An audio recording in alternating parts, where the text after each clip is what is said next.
What's up, you guys? Welcome to The Imagination. I'm your host, Emma, and today I'm absolutely honored to introduce you all to Satanic Ritual Abuse, Mind Control, and Organized Abuse Experiment, Operative, Survivor, Overcomer, and Whistleblower, podcaster and content creator, RAMCOA educator and advocate, and someone I'm honored to know and to call my friend, Oblockheed.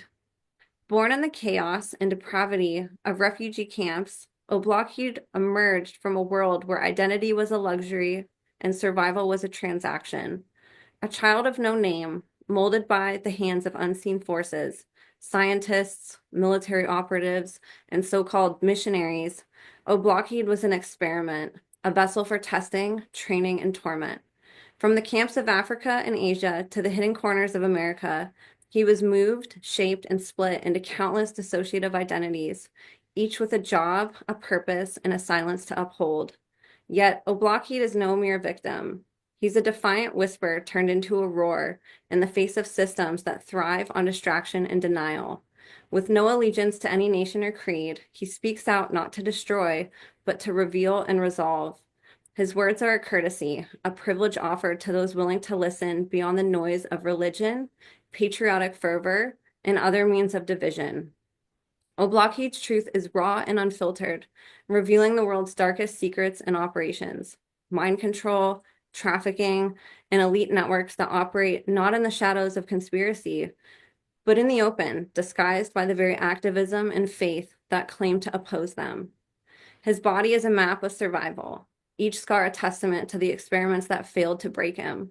Where others saw a child destined to self-destruct and give up, Oblockheed found a way to remember, to piece together the fragments of a life erased. He speaks of internal systems, of parts created to serve and silence. Yet some parts rebelled, collecting data, mapping scars, and defying the handlers who thought of him as disposable. Oblockheed's voice is a paradox, calm yet urgent, warning that the truths he shares will surface, whether in years or decades, with or without his words.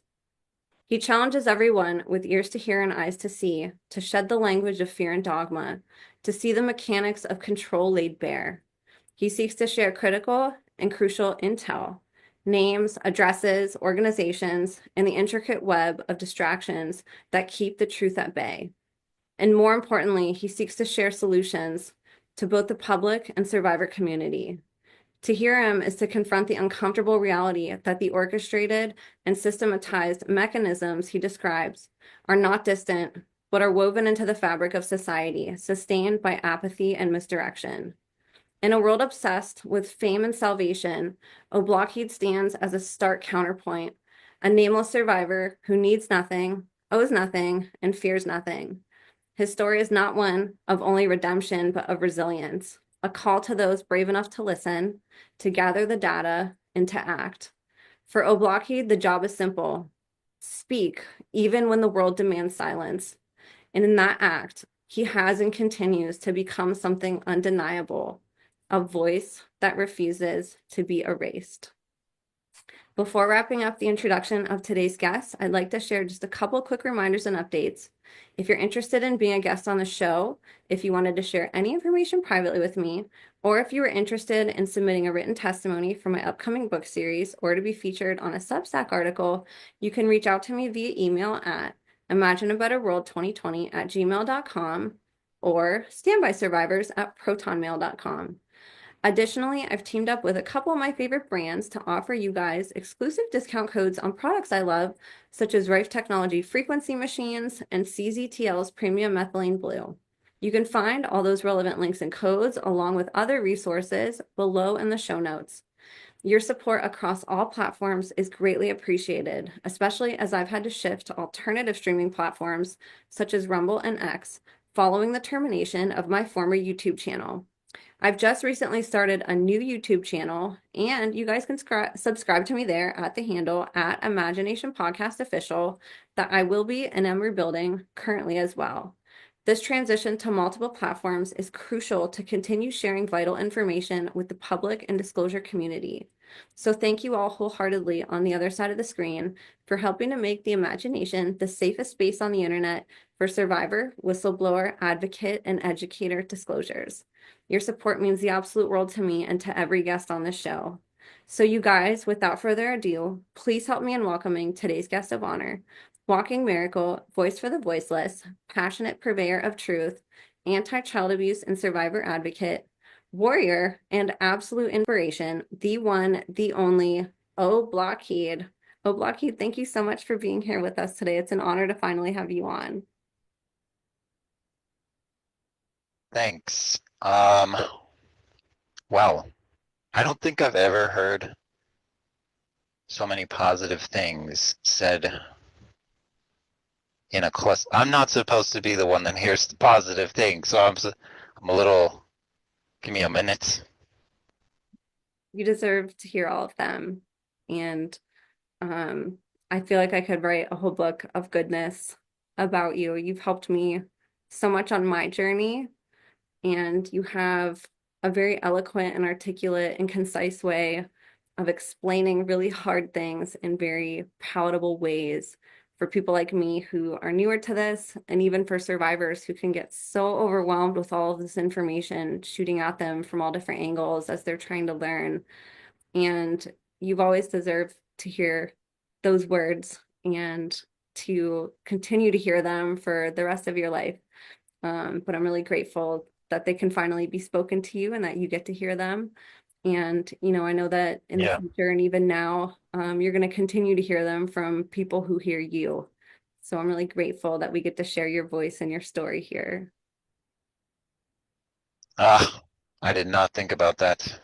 The more that you share, I'm really used to the ones that are like, "Fuck you, you're full of shit. You're making all this up." Like, if they pull that stuff, I'll be like, oh, "Okay, those are my realm." But the moment that it's like, "You're doing amazing things," and I'm like, "And heart attack," but it's fine. I will. I have. Uh, I I can focus, and I have things organized, and I have. I can focus. I can focus. Yes, you can. So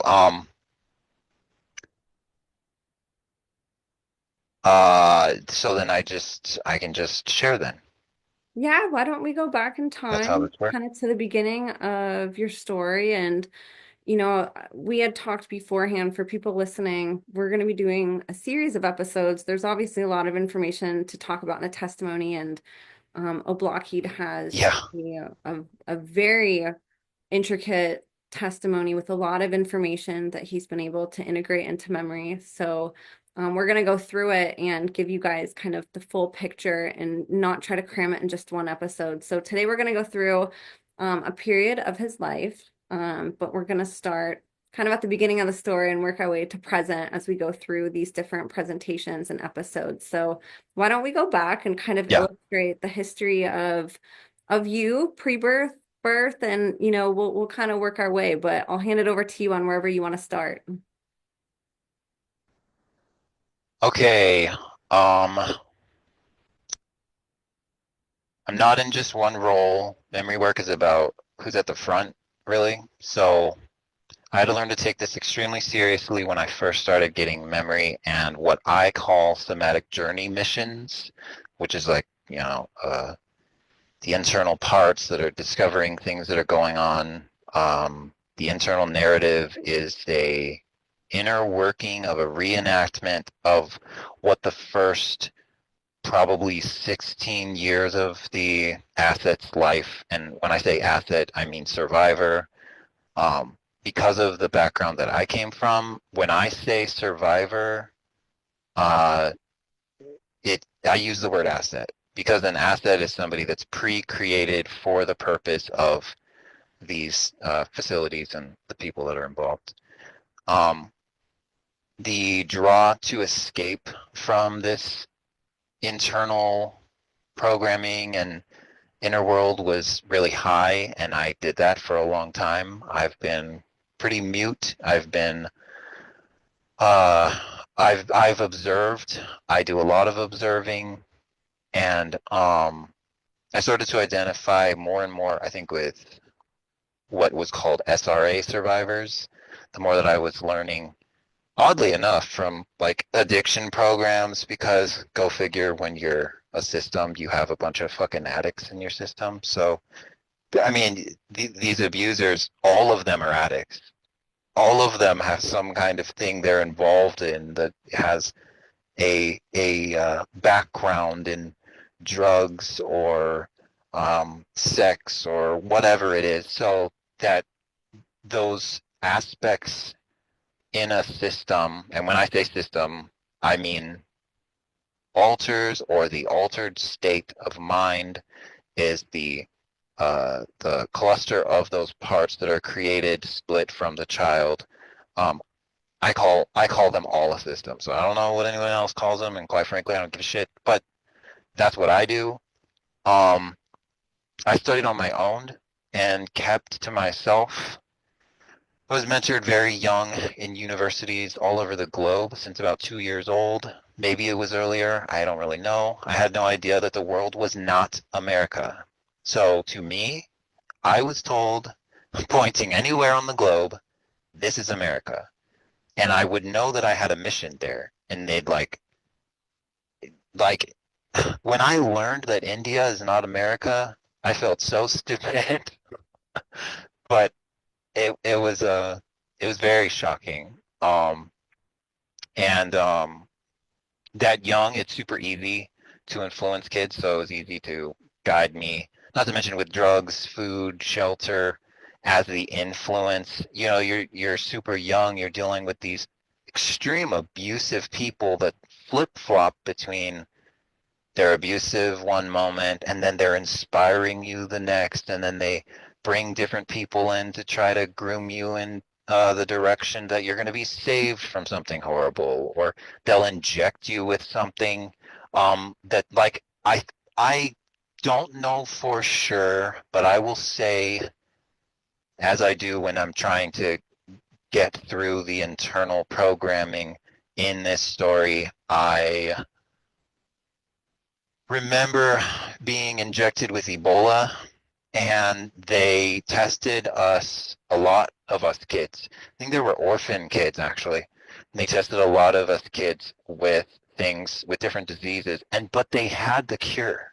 So they test to see what you do, how your body responds, the people around you, all that kind of stuff. Because what they're doing, Gates, I think it was, and a couple of other groups with him, they were going out and they were using charity companies, like uh, uh, Autism Speaks, um, different biblical charities, Save the Children, as I said before, Samaritan's Purse, Gospel for Asia, this kind of stuff.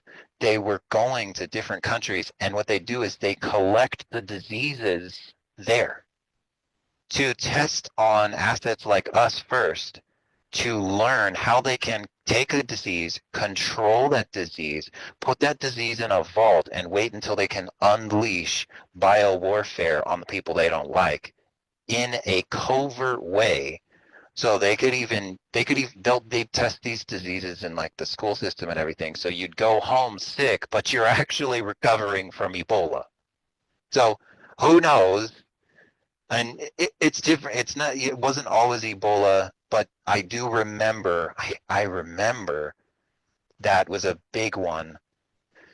And yeah, our internals are like, you're not allowed to talk about that. Anyway, so I'm gonna say this just very clearly. As I'm explaining, it's very easy to hear what I'm saying and hear adults talking, and adult survivors, and you guys, the people that are listening, you've all been fucking groomed with movies and music. So you're seeing the Bourne Identity. You're seeing adults. You're seeing like backwards. Everything I'm describing is from the perspective of a kid, everything that is experienced. Um, this I was a child. Every ounce of what you hear in this podcast, understand that you will hear jobs and perspectives, assignments of a very adult theme and minded occupation themes and occupations and beliefs that they seem adult, but this is all from childhood. Not once were the primary ones mentioned done as an adult. So take time to sit with that, really digest that children are very capable of being brought up under engineered drugs, engineered environments to immediately be forced to absorb college, university level training, medical training, and beyond. The people involved are very, they love brain science. And when you hear people say how much these people love babies, you're allowed to know it as pedophilia, okay? Which makes sense because that's involved, because that's a part of it. But let me make something really fucking clear. While the pedophilia exists, it's with a part in that body doing it that assumes a pre-trained, practiced, or age or fantasy that it is living in without a sense of a child being innocent or not is the asset. The reality is these people love babies because they are moldable. They absorb languages, they absorb data, they absorb numbers, they get information very fast, and they can get college level intellect if they have no other lifestyle, and to be groomed to believe the severity of the rewards are earned if they get traces of memory for what they have learned, faced, built, or overcome. This is what you're seeing with that Elon Musk fucker, and it's why him and those handling him, um, everybody is worshiping his actions. So, if that makes you guys pissed off because we're diving in with the whole Musk thing, then you can go fuck yourself because find a new podcast. I don't know. I'm not here to give you the warm fuzzies so your political side wars look sane. You're lucky, honestly, that I'm getting to talk at all. Like that you get to hear from me at all is a freaking miracle. I'm shocked. I've stayed quiet a really long time, so now I'm being asked to talk. Um, as I said before, I was mentored really young and from utero trained to be an asset, trained early how to be in and witness lectures or learn to give them long term, profiled with the ability to obey and have loyalty to whatever organization that rescued me from a war-torn country that was used for portraying humanitarian aid rescues and child rescues when it was a pickup operation to gather pre-made assets. So they will impregnate these women so that what they do is they genetically engineer the child that they want. Then they have surrogate farms, and these are in different countries. They'll have surrogate farms, and they have these women, and they'll do checkups on them and stuff like that.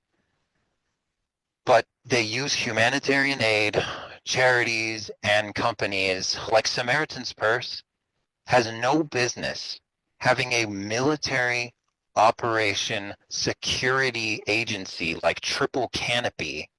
What kind of fucking charity has military security that goes all over the world? It's suspect, but these people, so they use that, and Samaritan's Purse primarily, which is very linked with George Soros, by the way.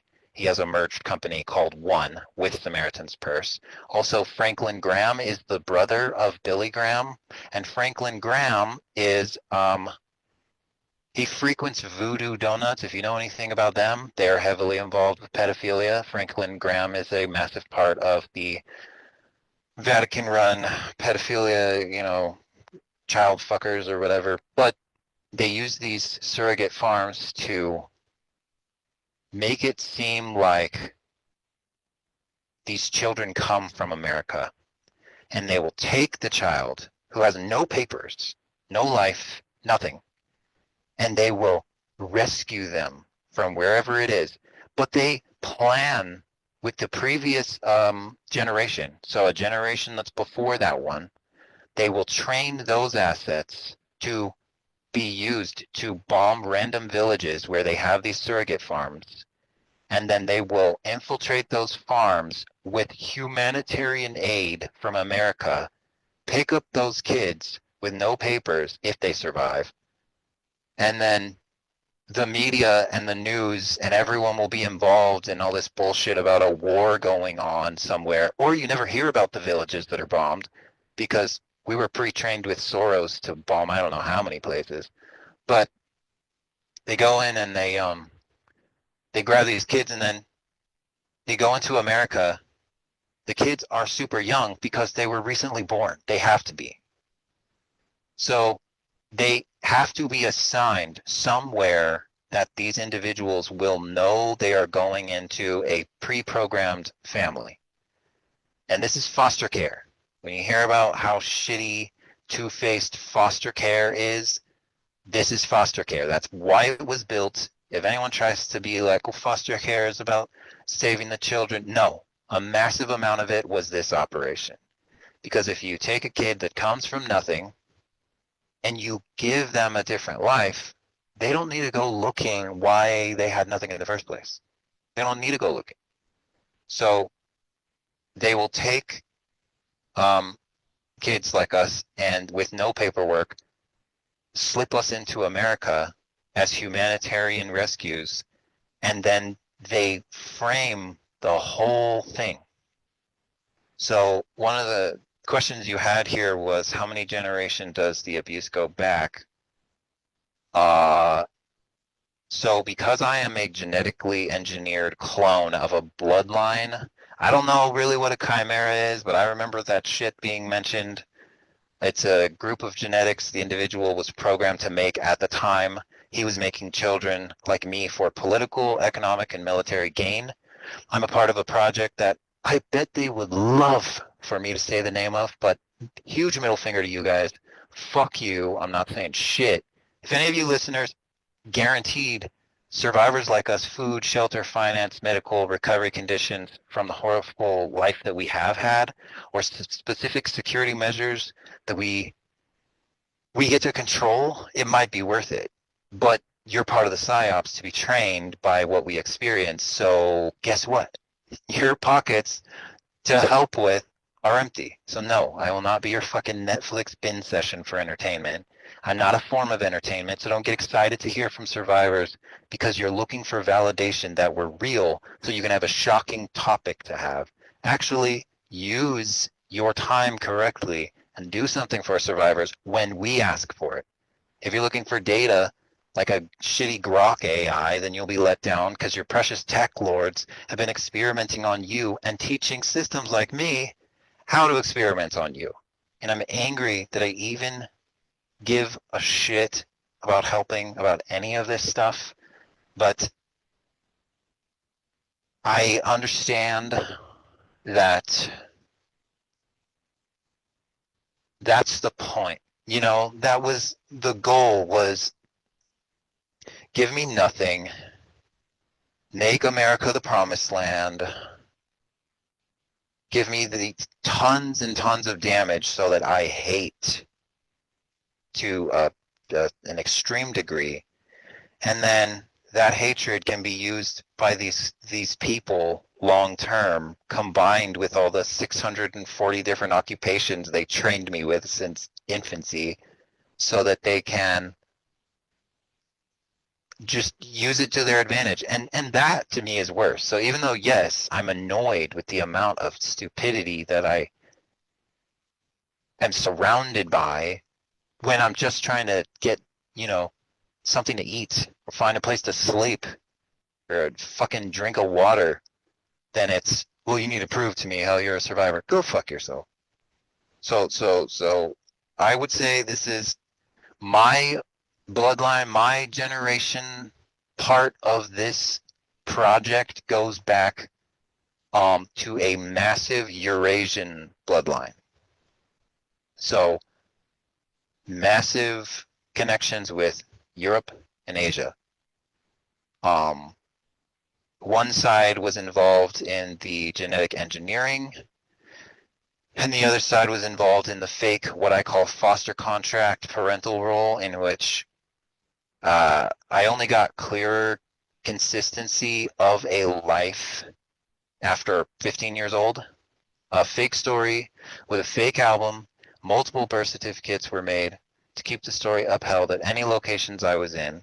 But the front story was the one about a blood family, when in reality I was genetically engineered from a surrogate farm operation that some old fuck would later pick me up from a destroyed location and give his pussy faggot loving fucking piece of shit son commands to be the fake family lead narrative and his bloated living tumor of a wife to be the assigned family. So if they ever hear this stuff, there are other survivors that will say things like, and they share things about, you know, people did the best they could, or I don't have it out for anyone, or I don't know, some kind of like I wouldn't do anything to harm anyone. No, no, no, no, no. If these people came near me, they're dead. Very clearly. Just don't do it. Like, don't train me to be able to do this stuff and then come along and be like, you're not allowed to use the skills we gave you because they want to use them for framing. They want to use it in the public for framing so that you can get framed as someone who does terrible things. But no, it's them, and it's laughable that they I guess thought they could get away with it. It's a little it just seems dumb. But so the old guy would come and go in and out of my life for training. It seemed like he was checking in on how his son was raising me. And my exact parts would do the jobs that were pre-made in the NSA facilities since infancy.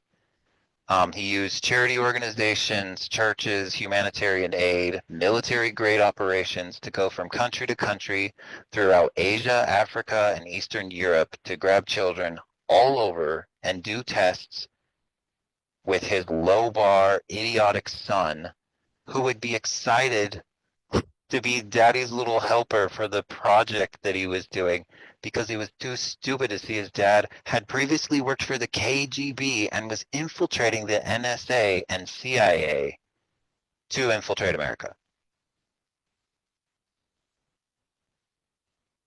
But my mom, which I'm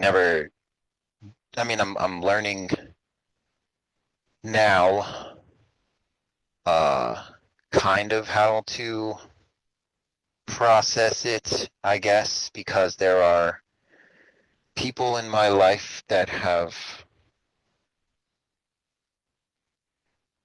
I guess the best way to put it would be if you don't know what something is like, you don't have anything to compare to it, it doesn't affect you the same way.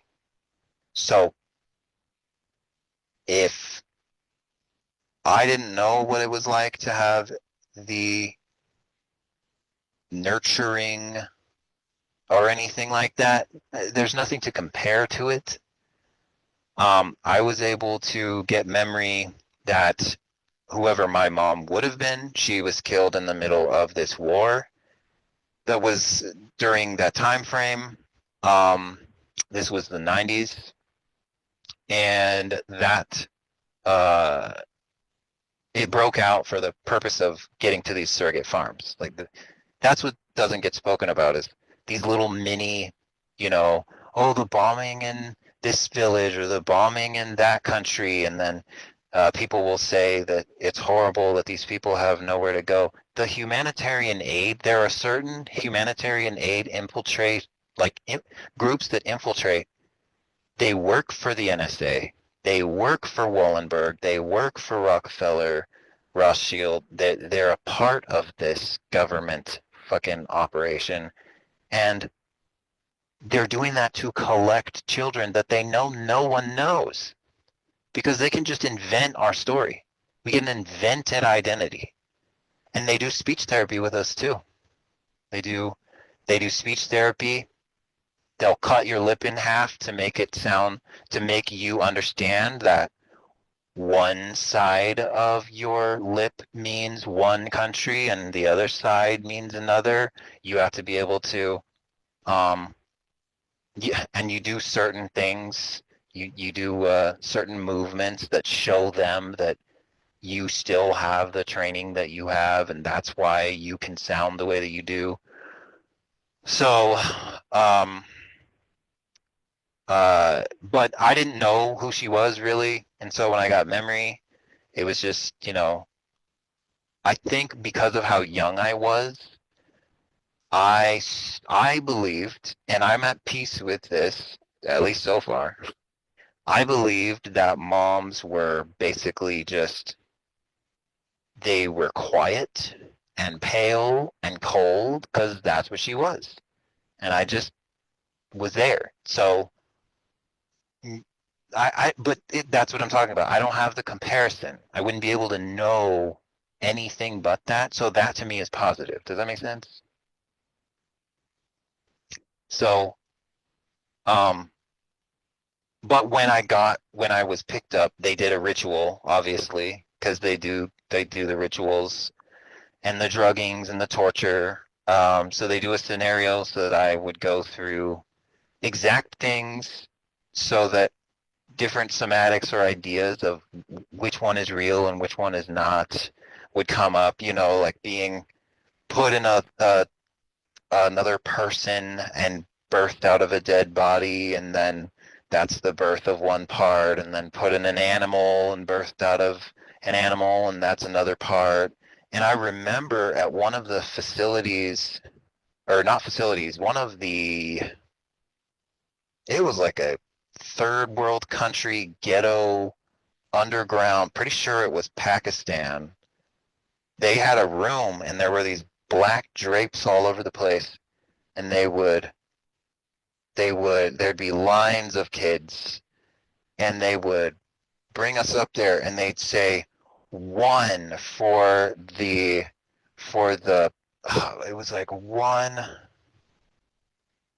body for the ability of 10, one body for the ability of 20, and then it would expand, and each time that we would go back there'd be these different people, and they were always foreign, and it would be like they at these facilities and these different trainings they were excited that more occupations, more skills were being able to be split in, and they could they could say this one right here has the ability to split into 20 different parts. And when it started to get into the, you know,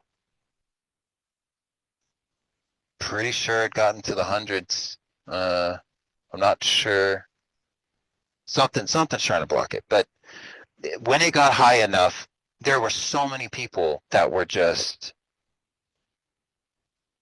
very happy about it. It's like a group of people. And when you're young and you're being praised on stage, I mean, it's a little embarrassing to not have clothes on, but when you're being praised on stage in front of a room of people, and to me, if you haven't been around a household, if you didn't start like in a crib with a family, I mean, they plant that memory, but they did it terribly. I think if my programmers failed miserably, it was at showing love and affection. I think whatever happened to them must have fucked them up so royally that it was hard for them to be loving.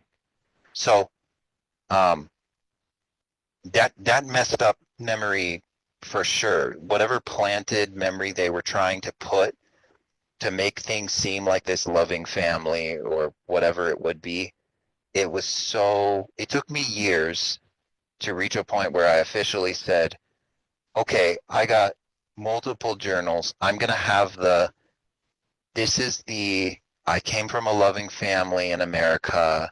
They were this couple and they had a bit of dysfunction. This is the story. let's go with that journal. And then I had another journal that was, what's all the crazy shit that I don't believe?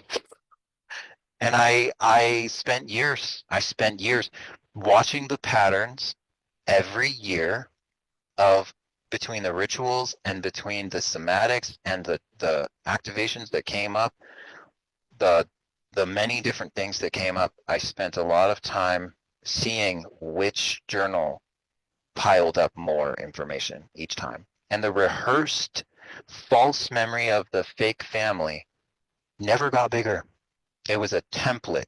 It was there for a reason so that I would go back to it every time and say, well, there was this dysfunction and this person had drug problems and they came from this background, but it wasn't that big of a deal and I don't like them and they don't like me. Very rehearsed. So it was I even have internal parts that are saying, no, no, you're lying. That's the real life. Fine, whatever. Remember, I'm the one who has the journal that's full of stupid shit that means nothing. They're all knowing and they have the journal that has the true story, the rehearsed one. Yeah. So um they um they tried to plant what's real and what's not. They did all the different rituals. They have to combine the satanic ritual. They have to, because if they're doing the NSA facility, they need the child to be able to forget or not be allowed to know. And I don't know how many times you've heard survivors say that the memory was shocked out of them. Okay, that's another trap. It's not shocked out of us first. They give you a drug so that the shocking can be activated enough in the brain to do the job. So they inject you with something as you like, they'll give you something to eat, they'll give you a candy, whatever it is. They'll give you something or they'll have you take something as a part of whatever interaction you're having.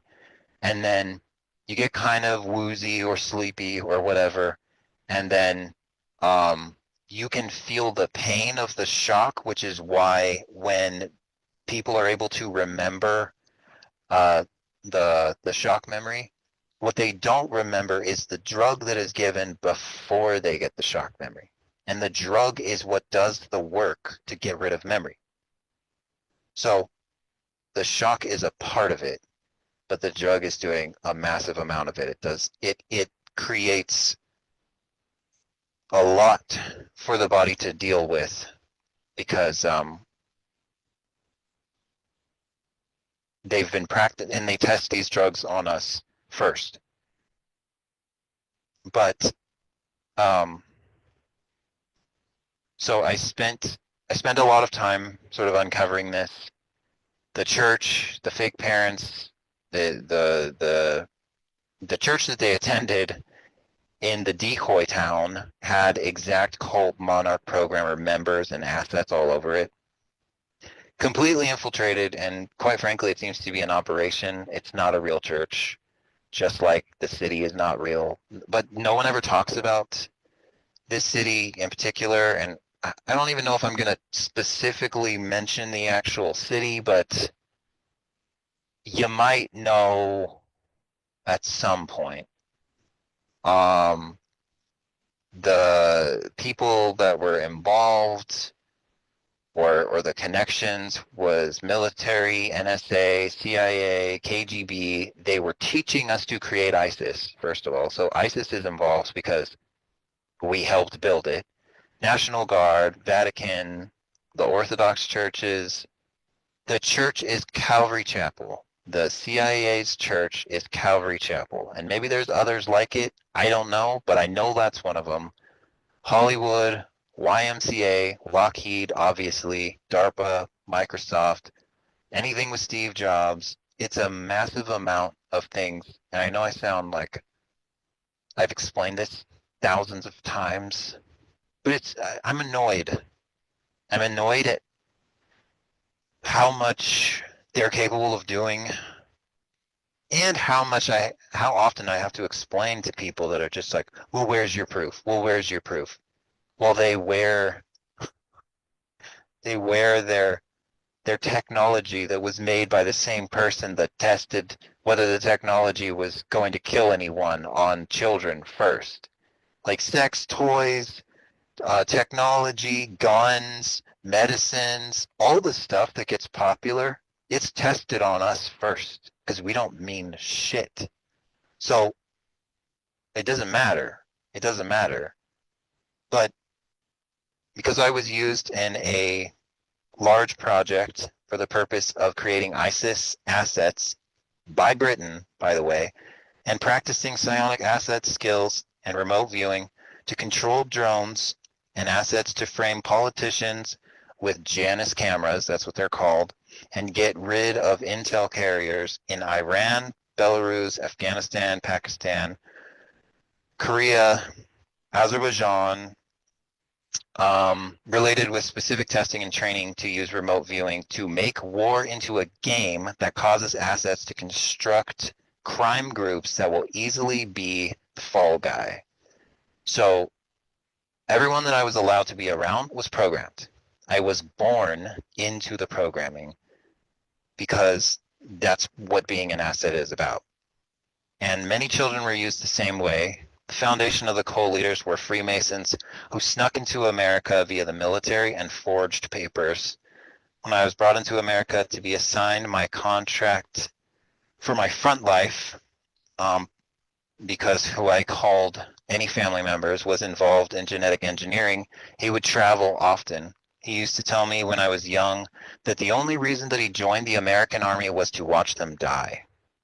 So he joined the military. He joined the American military in order to not save American brothers and sisters. So that was shocking to me. But I was raised to believe that the resources in America were the goal, the people were disposable, which is why internally there's a lot of years of work that I've had to do to get past the somatics because there's this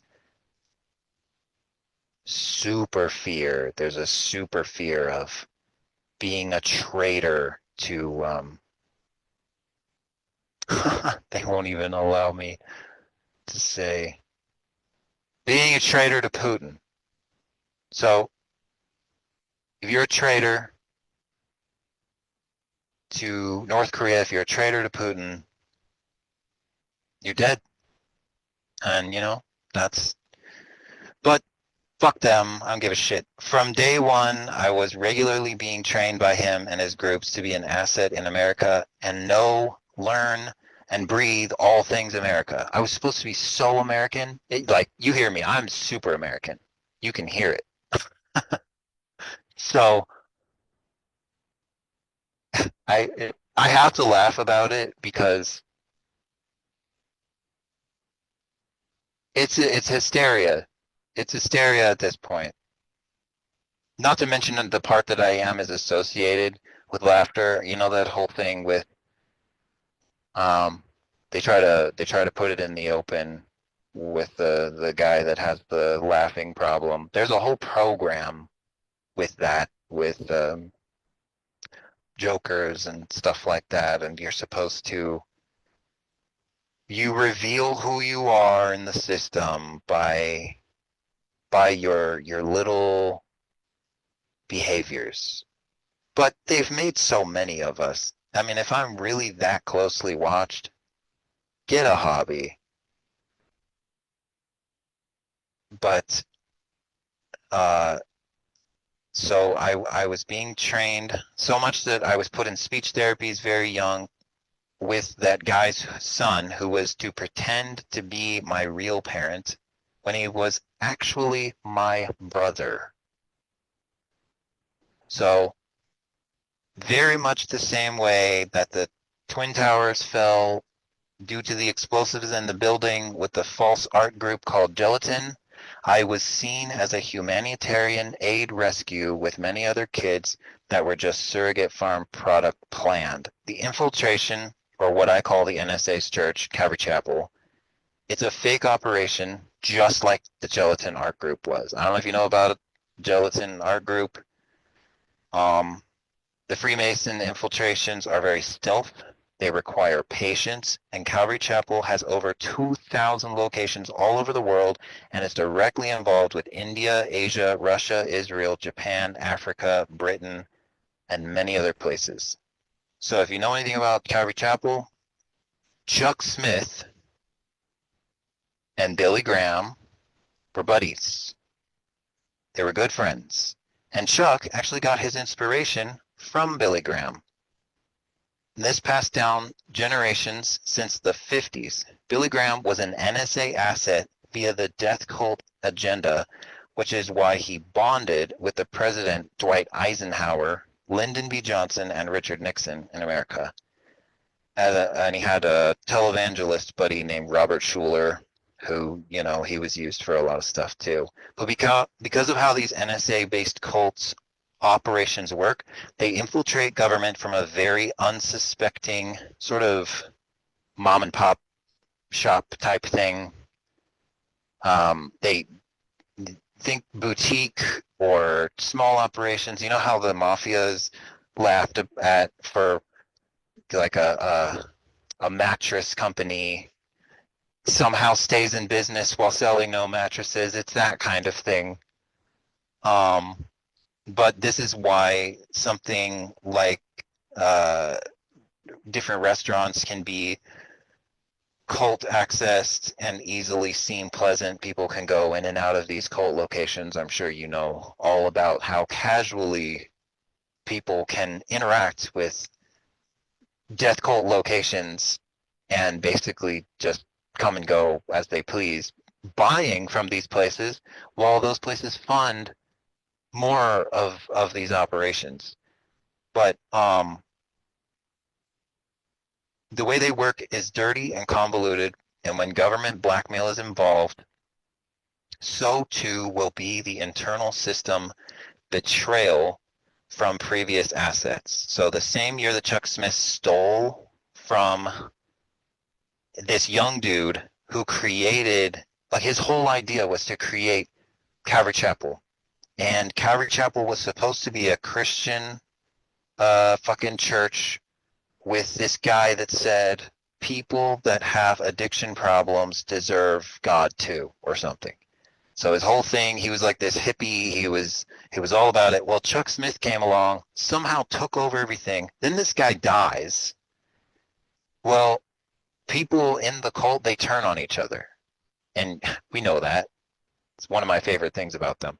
But they turn on each other. So Chuck Smith creates over 2,000 locations, and then his own people turn on him.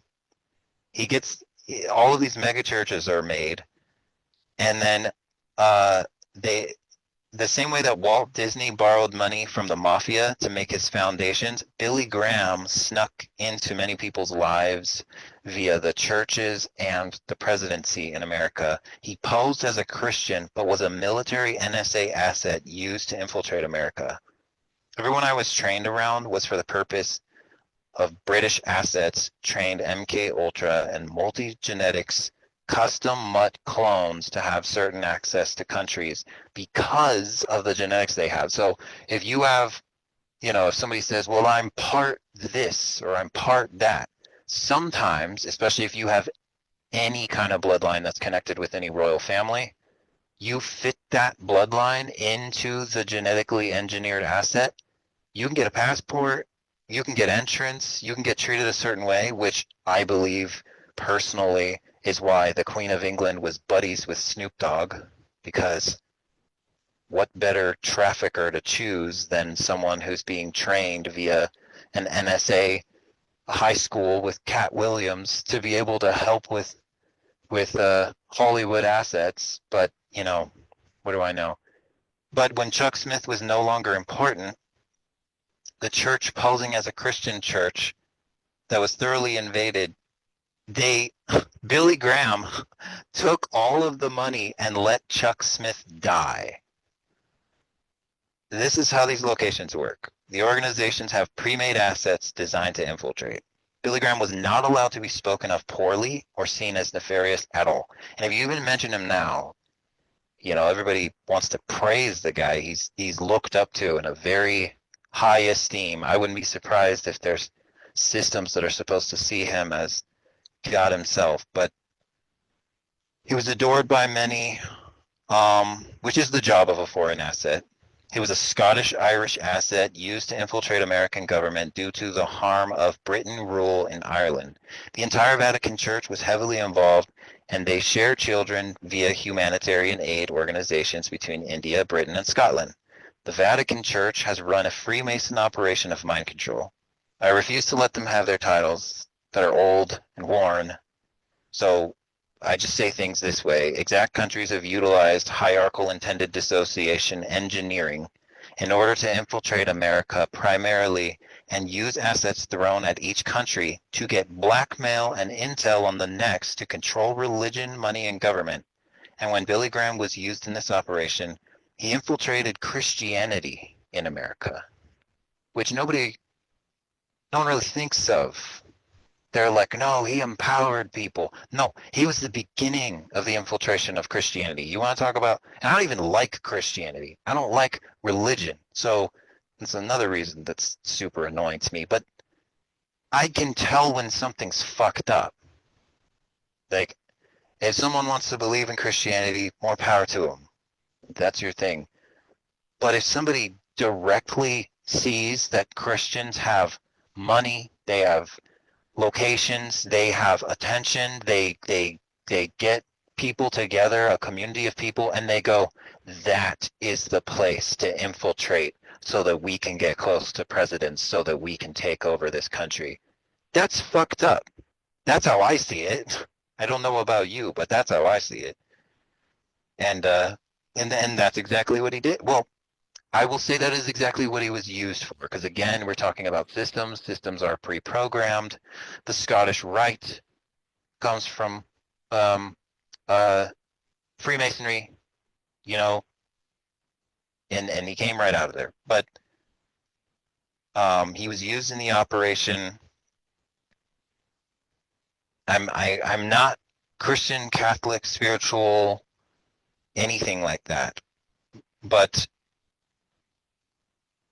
when I was in North Korea, which is frightening, they had major dictatorship, but what sucked is that they don't believe in anything. And I agree with that. I don't agree with the dictatorship because atheism and dictatorship shouldn't go together. They somebody trying to pile those together is the same as when people call that if you won't be religious that you're going to end up being a Satanist instead. Like, that's extremely programmed and annoying to me. But the war is built on the battle the most between Christian, Islam, Catholic, Hindu, and more. Religion is a tool that the NSA team death cults use. So that's my point is these government-based operations to utilize psionic asset children, they are infiltrating religion because it creates massive amounts of money, locations, and communities. If you keep thinking from the perspective, they're infiltrating us because they want us to stop spreading Jesus. No. They want your fucking people. They want your locations. They want your money. They want your daycares. They want your kids. They want your stuff. And I know that because that's what I was supposed to want. So they trained us super early. Korea was trafficking many of us when I was really young, so I got to see tons of different religions, spirituality. They have modeling agencies where these young kids will be modeling. They're walking, they're doing the catwalk, they're holding guns. These assets are pre-trained to think like adults at a very young age. 5-year-olds walking down the aisle in strange outfits that you would see on a grown woman and with weapons. So the infiltration of religion from the Vatican is from the mindset of wipe out the message of God. But the infiltration from the NSA is not that. And if you don't pay attention to that, you're going to get lost in the Jesus sauce.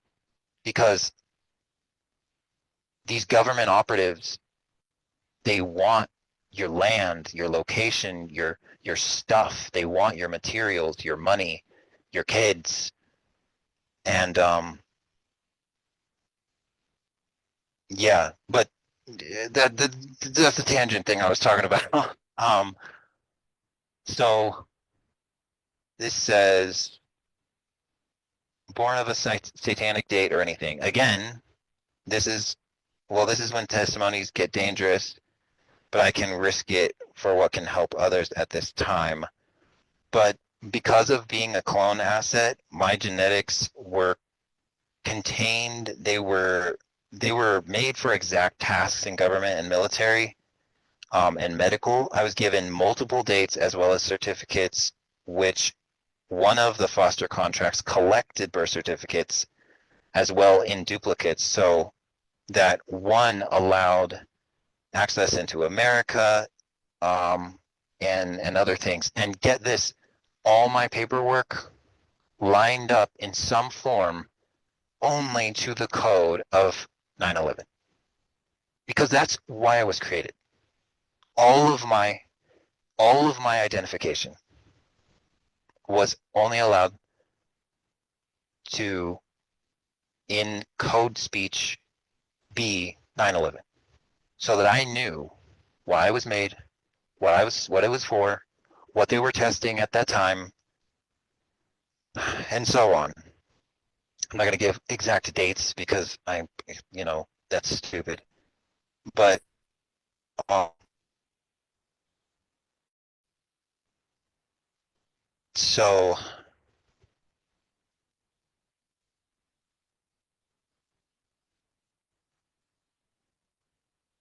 my entire existence was to be this asset with these other children. There were other children, same thing. We were numbers designed for this project.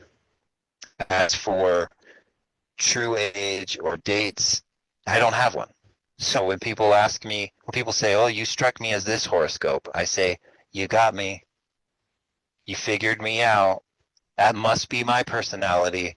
And because there's so many parts that were made to be able to swap into the job that was needed, there's rituals for the horoscope. I can be them all.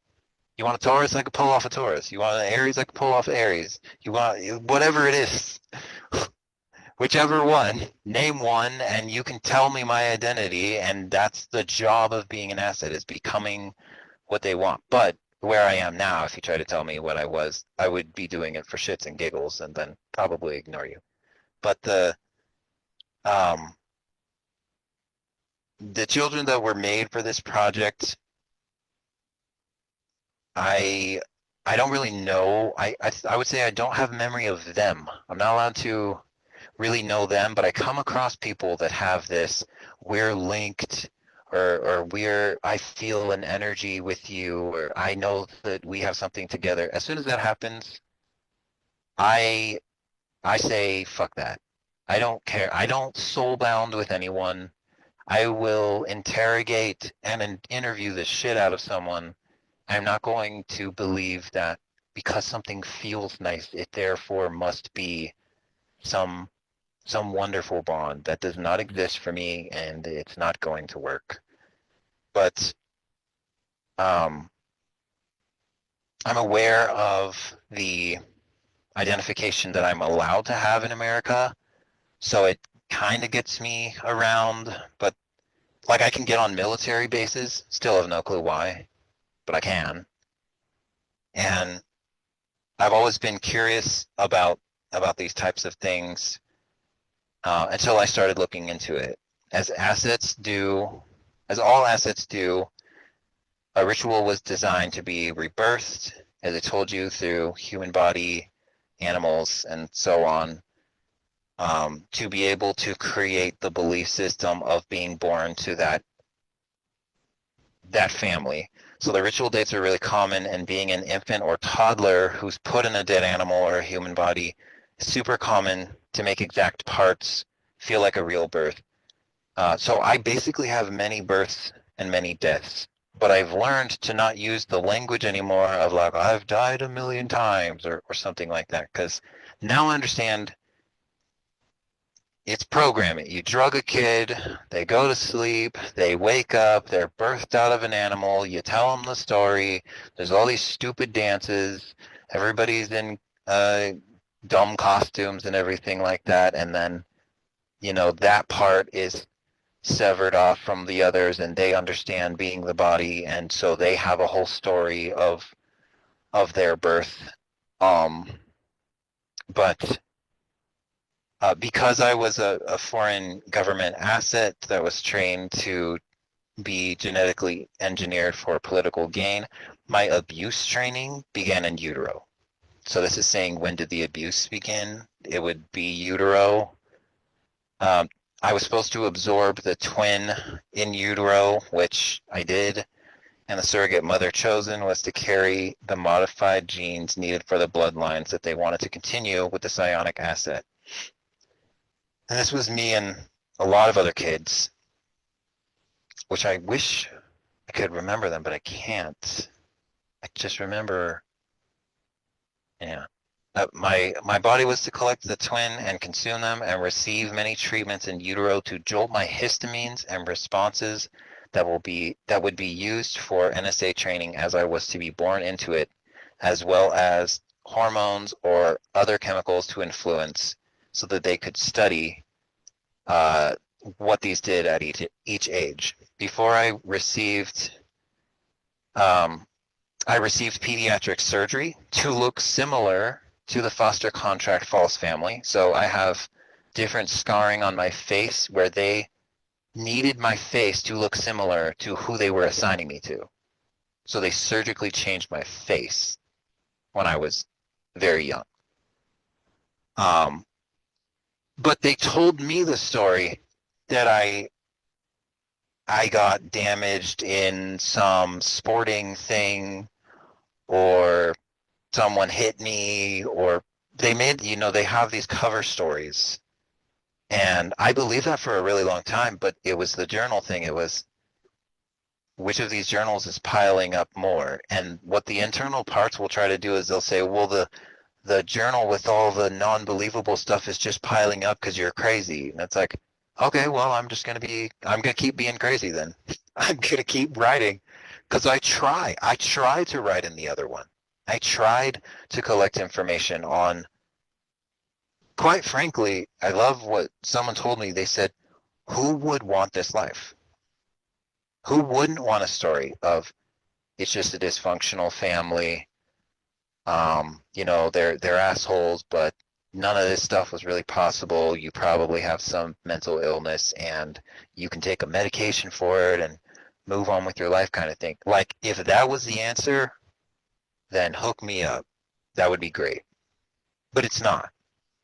So, um, I I got what's called heterochromia, which I didn't learn about until later, which is super common with uh, psionic assets. I have sectoral heterochromia, so and I actually have a lot of damage to my eyes. And if anybody knows anything about the almost like when you what when you are looking around, there are these black sort of veins that come into your vision, and they're not small. They're like, if I look around, these black veins follow my vision, and then I have just a lot of damage with the eyes in general, with the amount of drugs and different things that they did.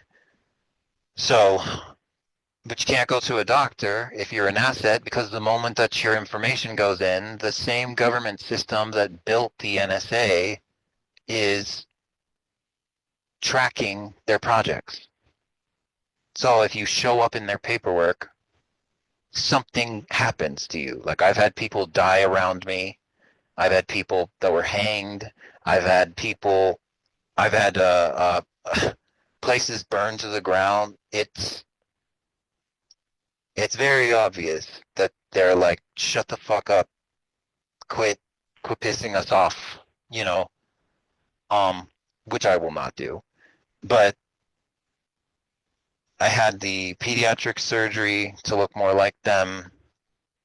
Um, there were points that my paperwork was not finalized yet, so this hired cult realtor would keep me in model homes in America. So for a little while, I lived in model homes. So I've got parts that don't understand being inside a home that could ever get dirty because it was against the rules for the place to look lived in. So I'd just be left there and then I'd get punished if there was any kind of damages or mess or anything. And if you're really young, you don't understand that stuff. And then some of the places were still being built, so the front would be really nice, but then there'd be a bunch of concrete in the back. So you're just existing in this model home. I don't know if anybody's allowed to go into those model homes that realtors have access to, but those fuckers can leave foreign babies inside those places, especially in the basement. Um, and so they did that a lot and probably gave me drugs because that would have kept me quiet. But there's a lot of realtors that were involved. They were able to keep all of the buildings under control. There's exact people, there's security guards, and there's exact people that are set up to say, you can't come in here, or why are you here? They're very, very guarded, especially depending on the amount of money that's involved in the asset that they're working with. They'll say that we're worth nothing, but then I'm just surrounded by people that are like, I put a lot of money into you. I paid a lot for you. And I'm like, would you make up your mind? Am I expensive or am I garbage? Which one is it? And um, by the time that paperwork was done, then they were able to make the fake albums and certification so that my existence in America would make sense to anyone, that it would be absolutely impossible for someone to say that it was suspicious. I was moved around so many different places during all of it, and at times flown to locations for more training outside the U.S. because there were requirements for my training and finalized identification to be considered uh, believable. But um, what was childhood like before abuse? That was this question. There was no childhood before the abuse. And there was Moonchild and Sun God cover training. There was the purple parts and the yellow parts drug training to be able to go into Innerworld and live the asset memory of this is what your home life is, this is what you're allowed to know, and you choose to go there in order to not feel the damages of what's happening to the brain and the body. You choose, you've seen it in The Matrix, I'm sure, where it's like, choose to do this or choose to do that. That came, the people who made The Matrix, their alters swapped out. They became different alters. But when they first made that movie, it was used to tell a story about the NSA. It was used to tell a story about the facilities that are torturing these kids and then saying, you chose this path.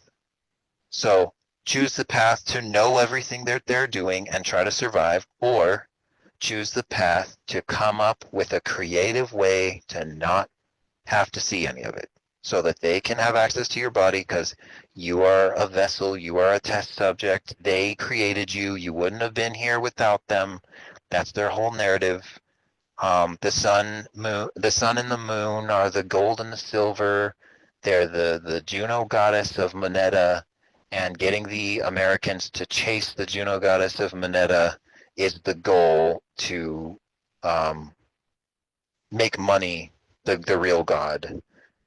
And planting memories needed to be super believable. There were a lot of amounts of money for drugs to work on anchoring Euphoria so that the chase for that outweighed the thematic curiosity that I had all my life. I'd say the happiest moments of my life was when I was high on whatever memory drug they have given me. Like being high was probably my favorite thing because that was my reward. So whatever they were going to do, wherever they were going to send me, whatever the plan was, being high was the reward. But that I learned, they learned that that's what I wanted. So most of my training, I didn't get to experience, okay, you're high, so you don't know what's going on, so you're a part of all these projects. They learned this one likes to be high. So I had to do a bunch of things in order to earn that. And I didn't have any bonds with anyone, so being high was great. And I didn't even know what they were giving me half the time, but I I could I could deal with I could deal with that a lot more. Um, when I learned you can make your own histamines and hormones and chemicals from working out, meditation, healthy diet, healthy sleep, I started building my own methods which made them angry. Drugs and torture are the way that they wanted control. So when I took that away, they were pretty mad about that. But realistically, there was nearly no moment of my childhood that I was not miserable, angry, sad, or apathetic. There were memories of funny or seemingly positive things that one could easily say was refuge from it all, but the only moments I know I had fun was when I was alone or high. And so I'd exist around everyone um, that approached me in my life, but I learned to be in a constant state of gamma and lie about being in beta or alpha to make them feel in control just so I could get my reward. I was really focused on my reward, and I think that's why it was easy to use my training the way that they did. And I'm really glad that I've done enough system work now that those heavy guilt parts that are like you've done terrible things in your past and you've killed millions of people and it's this whole thing, maybe not millions. You killed a lot of people. uh that it's supposed to create that guilt. But I've been learning about choice. And even though America is in a state right now where their freedom of choice is being removed, um, for the amount of time that I did get to see a lot of the freedom of choice, they do freedom of choice here in a way that is nothing like what I've seen. You can't have freedom of choice in Korea. You can't have freedom of choice in China. Absolutely not in China. They will, you don't have enough money for something in China. Like you can go in America, you can go to the doctor's office. You can say you don't have money. They'll talk to you about outlets for getting a loan for what's needed or medical or something. They'll say something about the possibility. I know that America has its grievances and they talk about the shitty medical and everything like that. A Chinese doctor will stand in front of you if you don't have the money. They will watch you die in front of them. They won't even give you a chair. They just, and so they taught us to say, do you want to go back there? Is that what you want? Is that really what you want? You want to be in America. That's where you want to be. So it's a punishment tactic. And then they leave you on the trash barge with those stupid shipping containers, high and stuck in the sun. And you go a little crazy because kids die there. So you're hanging out on these trash barges. Don't even know how long. By the time you make it back to America, they have these shipping containers. There are people in suits, politicians, and other people, big names, that are lined up waiting at these docks, and they have wedding dresses in their hands. They're like, they are prepared for whatever is coming off the shipping barges. They are prepared to start to go through those crowds of kids and pick which ones they want to make theirs, essentially. And it's a weird experience to witness. Most of the time, I was a little too fucked up, and I was. That's why I ended up along more so with the weapon asset training, the remote viewing, the biowarfare with the disease collection and such, because they saw that I wanted to that I had no I was I don't want to incriminate myself, because again, this is the perspective of a child. Like, this was my experience as a child. When I had experienced all these things, I was animalistic. I will admit that. I was. It was very easy to recruit me for some extremely fucked up things because I didn't know anything else. These are the kinds of people that they take you to Botswana and they throw food down and they make the kids fight to the death for the food. These camps, they can move you from camp to camp, and then these humanitarian aid places in America get all this sensationalized attention for rescuing those kids. But they bring them into America to be used as assets. So I basically learned how to toss parts out to look the correct way that programmers wanted, and the foster contract family ate it up. It was easy to use. Um, the contract that they had, the time frame that they had with me was so small that it was easy to use me for 9/11 money, breeder, and so on, and then discard me entirely. It was like being a filter for a machine that you use until it's too fucked up, so you go buy a new one.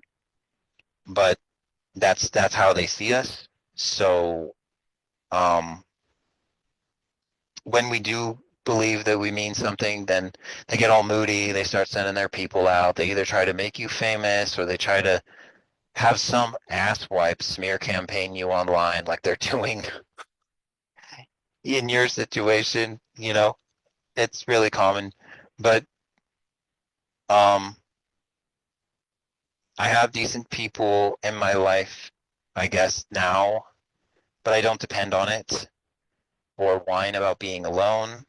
I feel like the people who trained me truly wanted me to not be alive a long time ago. And more than anything, they definitely wanted me to be paranoid about what they're capable of. But uh, like I said before, I'll kill you myself if you come at me. So go for it. If somebody comes at me with intention to harm, like, you're dead. You just are. You just are. I'm not gonna be like, oh, I'm gonna go to the police that are totally working for these people. No, I will do it myself. So just don't come at me. Much better. The the they know that, though. These people know this. That's why they said no one will believe you. I was told no one will believe you, and that's fine. But They're pretty pathetic. And I say all the time that they should have loved or spoke softer when they were doing the Euphoria training because they were so sadistic and they were actually high too. Like these doctors, I don't know if you see these commercials and these ads and stuff where they all look super professional. These these people are they're high. The stuff that they're doing to kids, the stuff that they're doing to us, to animals, the experiments that they make, and then they make us kill those experiments that they made, and then go into the world and talk about real living aliens and monsters and creatures when they like to make those experiments on purpose. They make a mockery of us, but they're all just sitting back, jerking off, taking a bunch of drugs and making weird space experiments that they can put into movies and pay some weird guy from another country to make a good movie or a good book so that there's enough funding to continue the NSA assets via the next generation of newborns. And I've lived my entire life with no identity. I have always been forced into the whatever identity it is that America assigns me or my handlers assign me or whatever it is. And when you start off with nothing and continue to have nothing, like, don't they have to give you something? They got to give you something to lose to make you feel like any of this matters. So I think that they felt like the guilt of being a part of 9/11 was supposed to eat up me, but again, I was 4. I was between 2 to 3 to 4 years old and so on, and it went all the way up to 15 years old. And what was very interesting is that there was all this mixed up time before 15 years old, and then suddenly after 15 years old, there was more consistency. I was suddenly always in America. And at least that's how it felt. But I was constantly moved from hotel to hotel, from base to base, from military school, STEM, Asian schools, European schools, and out of nowhere, things got consistent right after 9/11. Suddenly, locations were not international. The house, in fact, to plant me in the Decoy city was built suddenly 1 year before 9/11.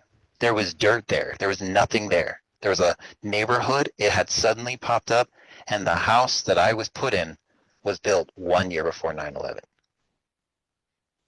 And only a total of 3 people were ever living in the home, one of which was murdered. And the people who trained me are still in the house to this day. They have multiple cover stories, binders, and albums, as well as mind control of their own, and they still live there.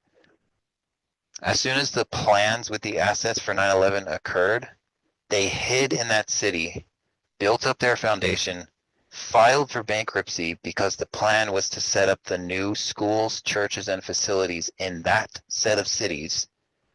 The Decoy city that is actually an MK Ultra NSA hotspot for assets and genetic engineered clone systems for war to make money via Hollywood and the military.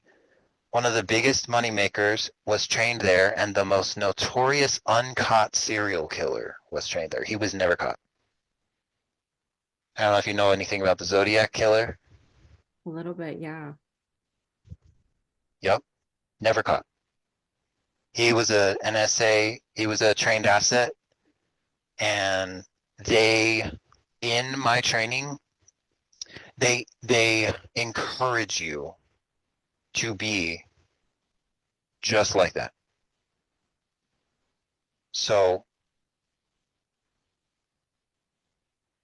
some locations go completely undetected because they don't get coverage. This location is under massive security because it's a headquarters fake city for Hollywood assets to be trained in, even momentarily. The schools have regular undetected NSA training, and it um,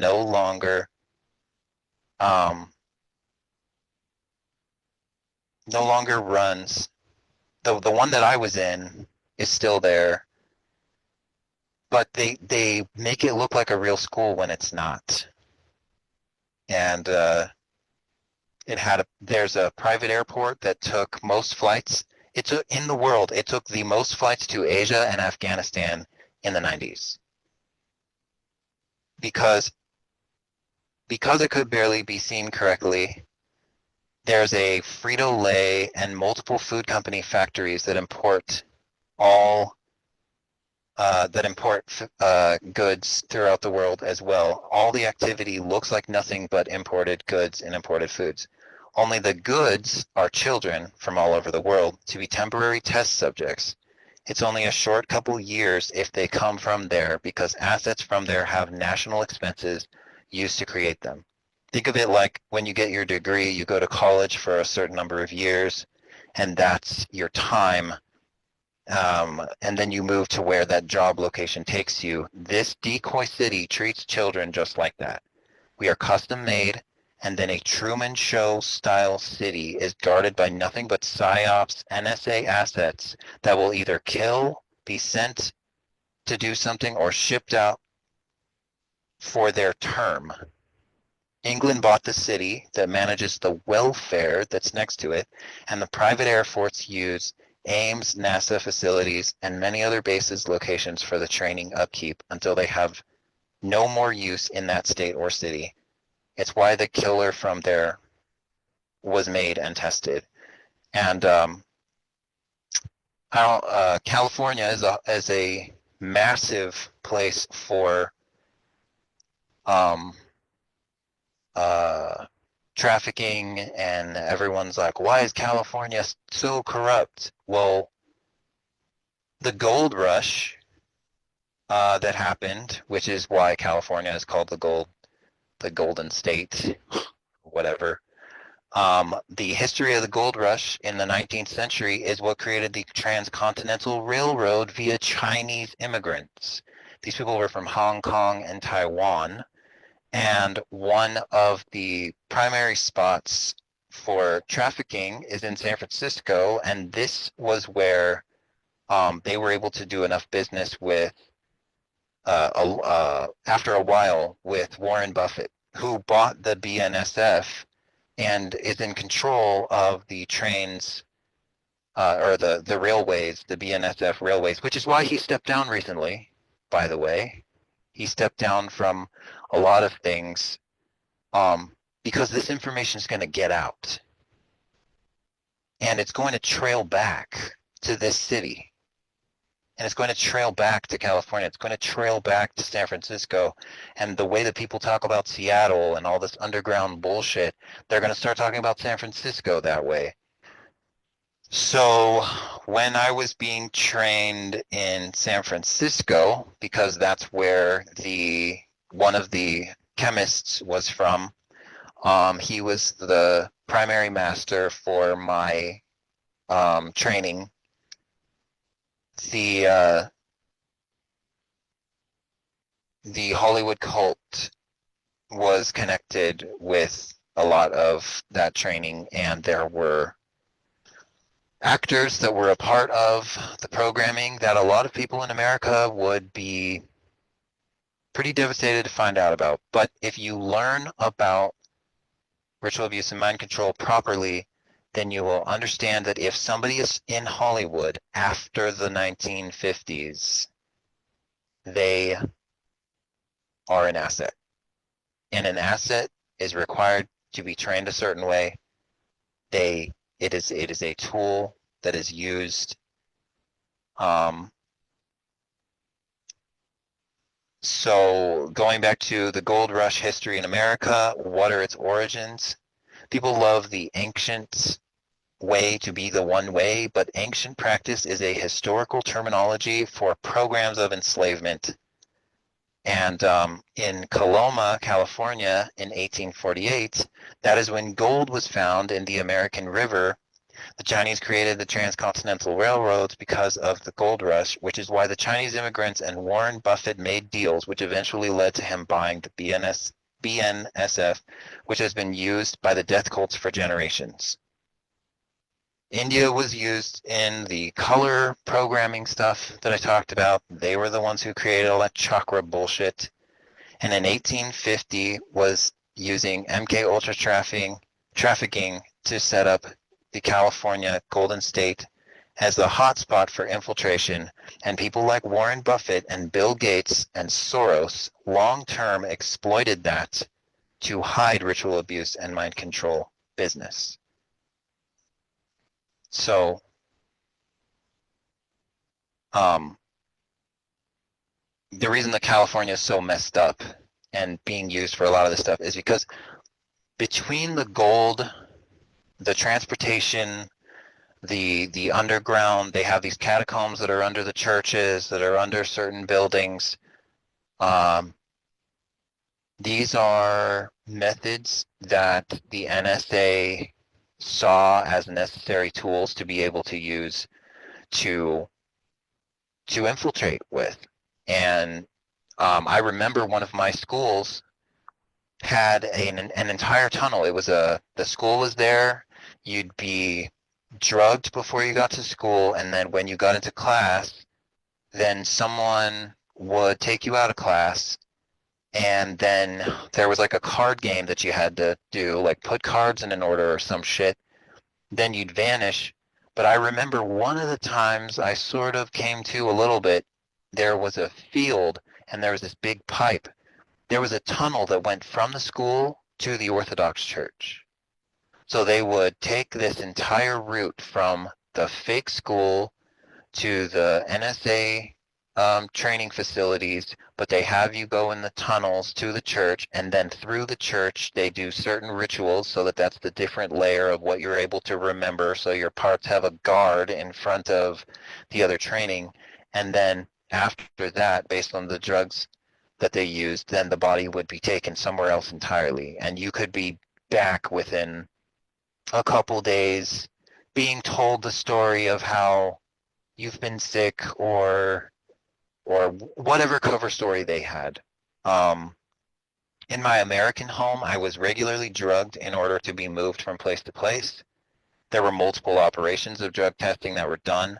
Large clandestine labs were seized by the FBI in the Decoy city throughout multiple years and covered up as meth labs, when in reality it was a fake town built for the NSA, MK Ultra asset, reconditioning, and order creation, as well as deployments of minor asset soldiers and scientists. It was so incredibly undetected that it casually funneled out tons of created assets, and still is. In fact, one of the most primary assets from that Decoy city was George Lucas.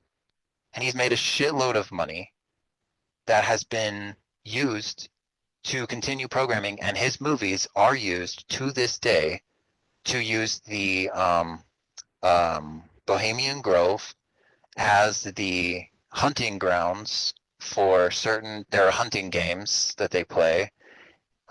They do hunting games in Belarus as well, in Bulgaria, in China, in Korea, in India, in Africa. Same with Puerto Rico. They do a lot in Puerto Rico and Venezuela and Guatemala. Guatemala is a big one. I remember there were people that were, I have a whole bunch of parts that only understand being hanged people or nailed people to a tree. So they can't move when we're in the body. They can't move because what we were seeing in Guatemala was people that were nailed to trees and hanged on trees. So there are altars that are actually, they're stuck that way. So we have to help them and give them support just from that, that perspective. But when I was used in the contract home temporarily, it was always training. Morning was structured training with biblical text, diet demands, exercise, and then a drug was administered so that the NSA would be able to remove me from school and have a gifted special needs counselor have me arrange cards in an order. By the time I'd be knocked out until I woke up in a different base for an assignment at any place that was arranged. This was used with the private airport that the false contract home was assigned to, trained with, right next to the Frito-Lay factory. So they have the airport there. It's shut down now, conveniently. The place was open to flying to Afghanistan and Vietnam in the 90s, 80s and 90s, but suddenly the private airport is no longer used, and it's a museum that gets used for other people to explore. Um, the false contract home was assigned for me to have the chemist that was involved help design the use of the methods of carbonic acid and phosphoric acid in soda. So I don't know if you know how Pepsi or Coca-Cola or anything like that works. They are a massive part of the funding. Again, these people want as much funding as possible to be able to have the drugs and all of their facilities running. That's why they say things like they don't have the funding, because some of these projects take more funding than others, and they'll make you feel like shit for it, that you're costing them more money. Like they drilled when I was really young, they needed me to feel the pain of having uh, not being allowed to be loved was a big one. They trained that if the baby teeth were going to come out no matter what, so they took hardware tools and they drilled all of my teeth out of my mouth. And they used this movie, and there's the Pete's Dragon, and the dragon is supposed to say I love you or whatever when the kid says, to say I love you. So they made me say with a mouthful of blood to say I love you over and over again, and they were saying it at me. So when I hear these words, I get extremely angry because those are the memories that I have associated with it. And that's supposed to, these are the kinds of things that when people are like, why did this person act so sporadically? If you get somatics of this torture and you lash out at people from those somatics, people need to take a fucking moment to say, what is it that you're flashing back to? Because if someone tells me they love me and it pisses me off, if their immediate reaction is to blame me for that, they don't get to know me at all. And I've learned that. I've been able to be around people who have heard, finally, what I have gone through. My arm's trying to go numb. That's funny. Um, um, they heard what I have experienced. They knew that the baby teeth were going to be destroyed. So when the teeth came back, then it was as if it never happened. And I was supposed to believe that I made up the whole thing. But um, it was a part of training. It was a part of training. It was expected. Um, anyway, the carbonic acid and the phosphoric acid were used in sodas, and the chemist that was training me at the time, he was fascinated with the level of mind control that foods and medication had. If they could create the placebo of something to tie into suggestive imagery so that someone would continue to consume something. So the use of phosphoric acid was introduced in Germany in the 1600s, which is a lot of time to study it. And by 1908, phosphoric acid was added to drinking water in America. Of these testing facilities for phosphoric acid in drinks was cola and Pepsi, both of which are involved in the death cult NSA money for profit, hush hush money, I would call it. They were using kids like me all the time, many of us, to be test subjects for mind control with sugar, soda, drugs, and food. And I don't know if you know much about chocolate, but it has, I think it's called theobromine It is a caffeine. It is why if you give chocolate to a cat or a dog, it will give them seizures. It is because of a caffeine that they cannot have. That's why they can't have it. So they use chocolate a lot in training because it has caffeine. And if they give you copious amounts of chocolate, they give you a lot of caffeine.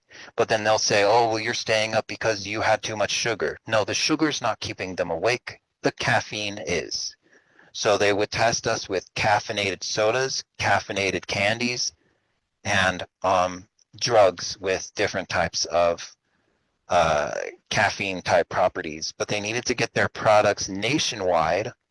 So they get funding for it by shipping us kids places with training and selling, marketing their product at the exact same time.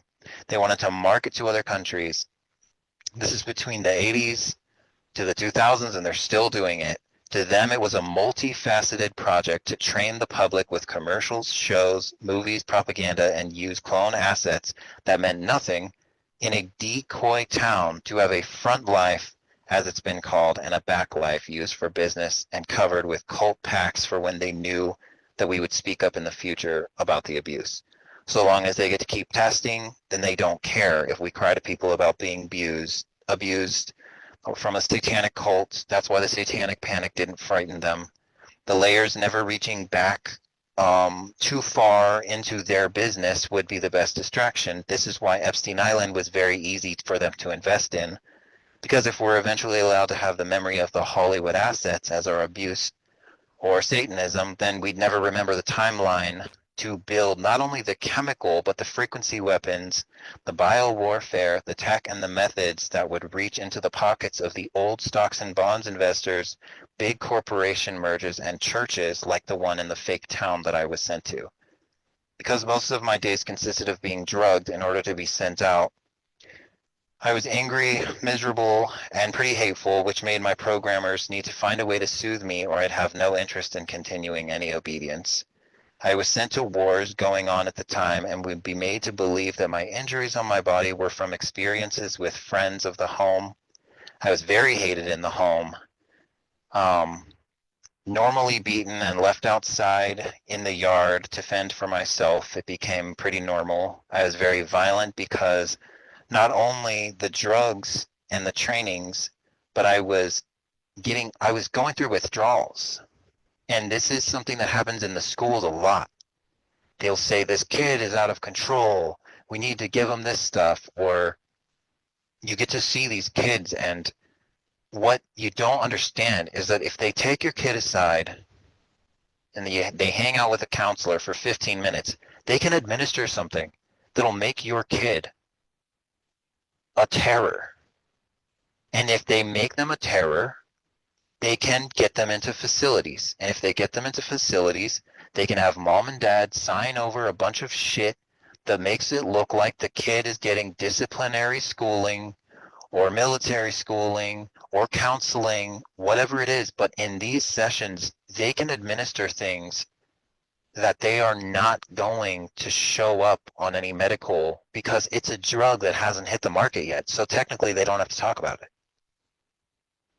So they were doing that, and that's why it was easy to send me off to wars. I was usually like I was in the Pakistani war.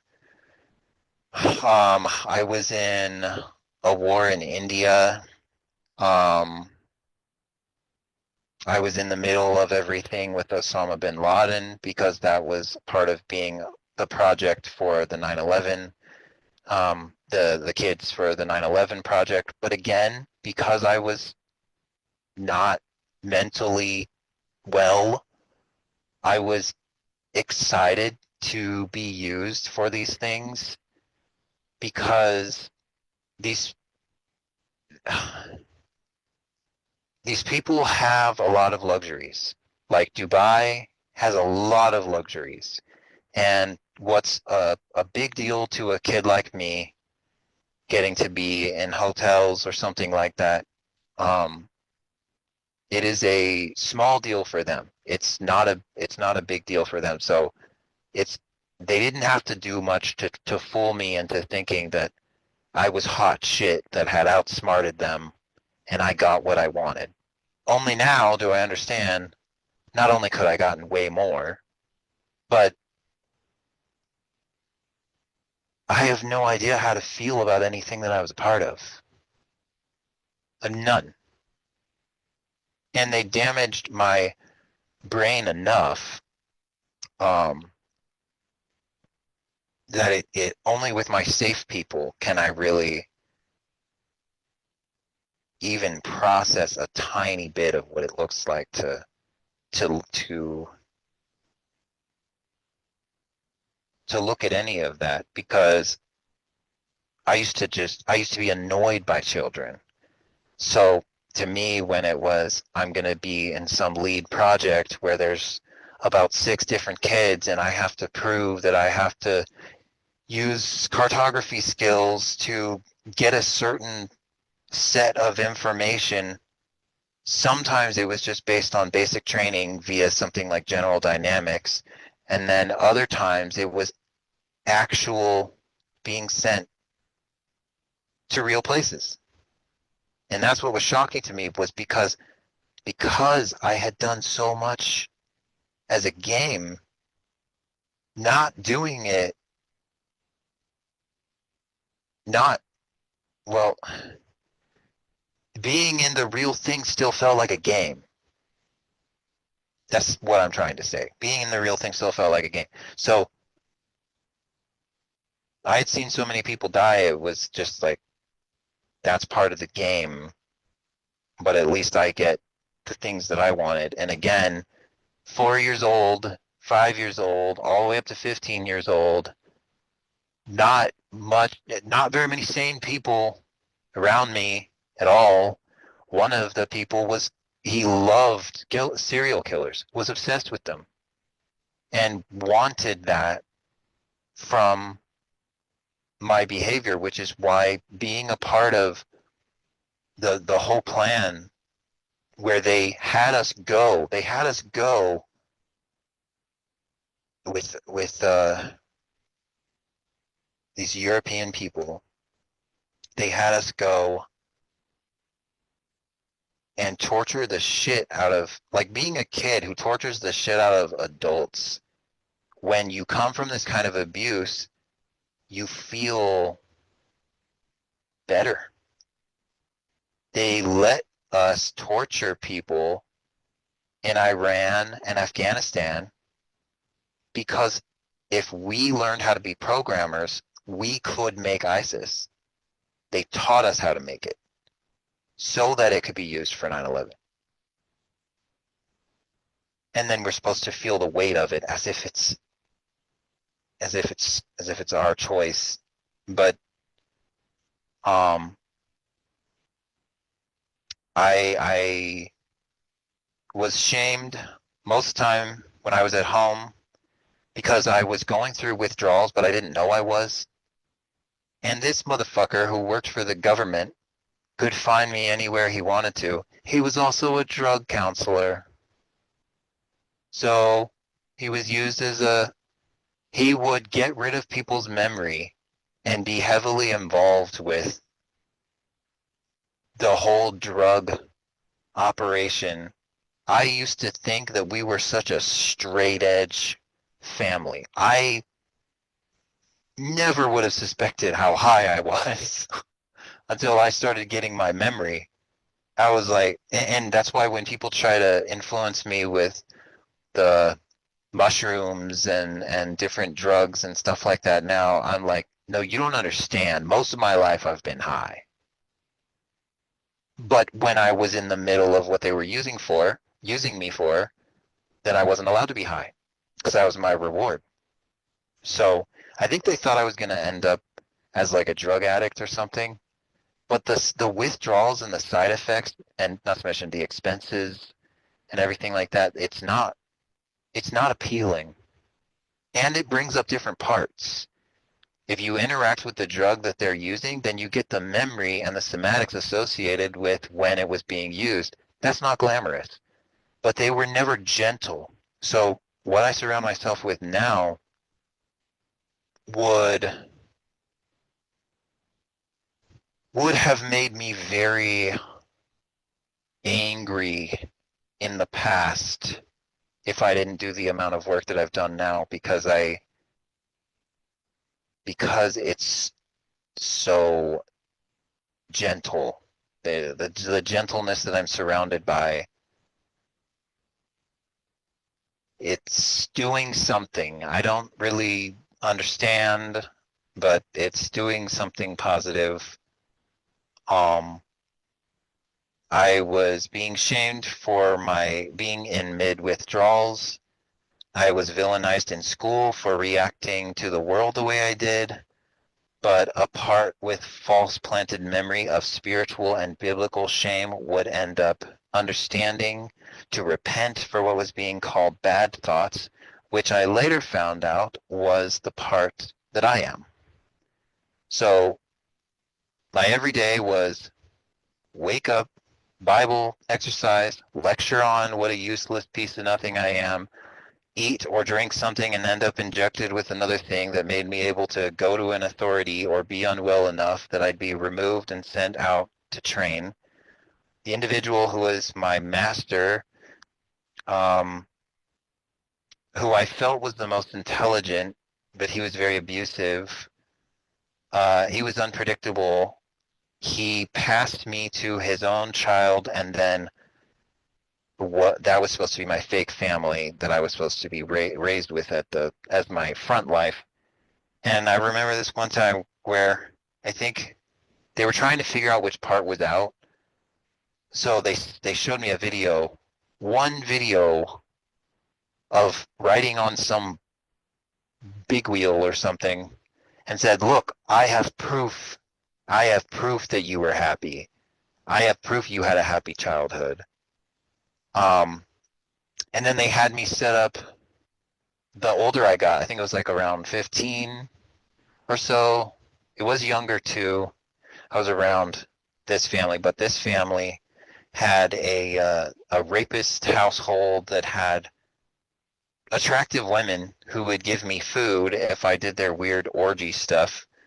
There were like all these just hot women, and they would make dinner or whatever, or make some kind of food. And the house that I was used to being at had no food, had nothing.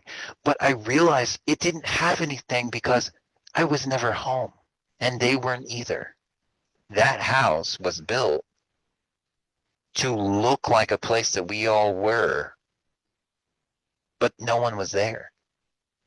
It was just a fucking decoy like that city. And then there would be regular Hollywood meets in San Francisco with celebrity assets forced to do things with the children, one of which, and you saddle up for this, was Robin Williams. So that's why he no longer is with us. But um, he was used in my training a lot, just like Bernie Sanders. You know the story of how he was held at gunpoint and supposed to do something terrible to a kid. It was the same thing with Robin Williams, only he was disturbed by it. He still had to partake in all kinds of stuff. Um, I think that some of the humor that I have might come from he really seemed to want us kids, like he couldn't save us from what was going on, but he seemed to want us kids to have something as a focus to, I think he made fun of them. I think he made fun of them, and I remember him making fun of them, and I looked up to that. There's a weird sense that he was used in this. He in San Francisco, um, with Meryl Streep. Meryl Streep. Meryl Streep. I don't know who that person is, but she was used. Or she was not used. She ran a whole bunch of these things, and the Decoy town had fake neighborhoods that were assigned to the children on those streets, and the homes each meant a different mental drug induced exit or entrance into inner world or an asset assignment. So the pre-training in the facilities in infancy primed my entrance into America as the asset needed to enact the process of remote viewing necessary to scale the buildings in the Twin Towers and locate as a game the exact intel and the people I looked up to young would want targeted.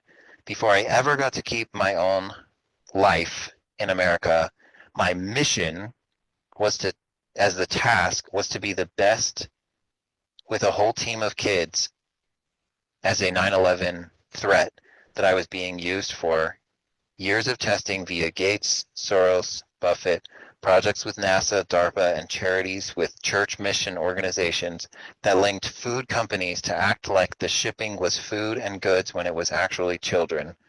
We were taught to use our skills to bomb small villages that Soros orchestrated assignments for, and then have a cover memory of the front life every time. But it was all color coordinated, sound, brand, and symbol activated. It needed to be exact combinations or the parts would not even come out for the job. And to me, the job meant food and shelter. So I was between 2 to 4 years old and up. So I did what it took. My home life barely existed because it consisted of work, chores, sleep, lectures, school, and only studying in exact lights. I made countless things and would escape into the video games they had me playing. I never woke up in the same places, but I was told to say that I did. Because everyone in the neighborhood I was allowed in America was already programmed, the parts swapped out based on which ritual or assignment was present. If I was social, I was allowed to visit a friend whose mother used me as a sex object because I found her attractive and because she had a mansion with gourmet meals. Her husband was not satisfying her, so she used me as a surrogate on the regular, but I figured it's either murder in Pakistan, get fucked in India, Belarus, Tel Aviv, and China, be in bathhouses, or be at this dumb cunt's house eating gourmet and basking in mom tits. That's how I saw it at the time because I don't think if you drug a kid enough and you do all this stuff, where is the light? Where where are where is anything else? Like I've had so many people say things to me about there's always something that we can look positively to. You want to know what I look positively to?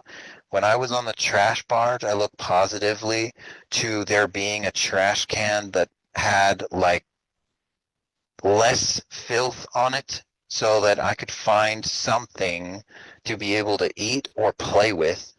I weaved trash bags like Frito-Lay bags and stuff together to make clothes.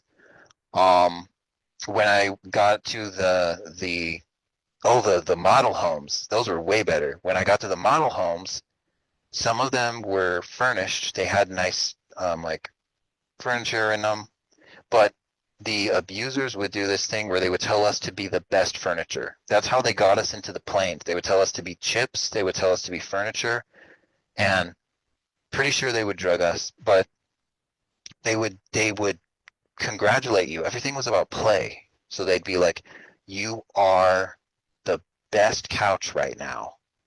And so you would stand really still and then you would sit really still and you weren't supposed to move because you have to be the best couch. And then they could just pick you up and put you somewhere because that's what you are. You're the best couch, but you see it as a positive thing. So I run into these situations where I'm interacting with people. They have all these positive things to talk about, and I sound like a lunatic because the positive things that I talk about, I don't, I'm learning now. If somebody says, what's a positive thing that I've experienced, I can say something like, I like having a window that lets sun in,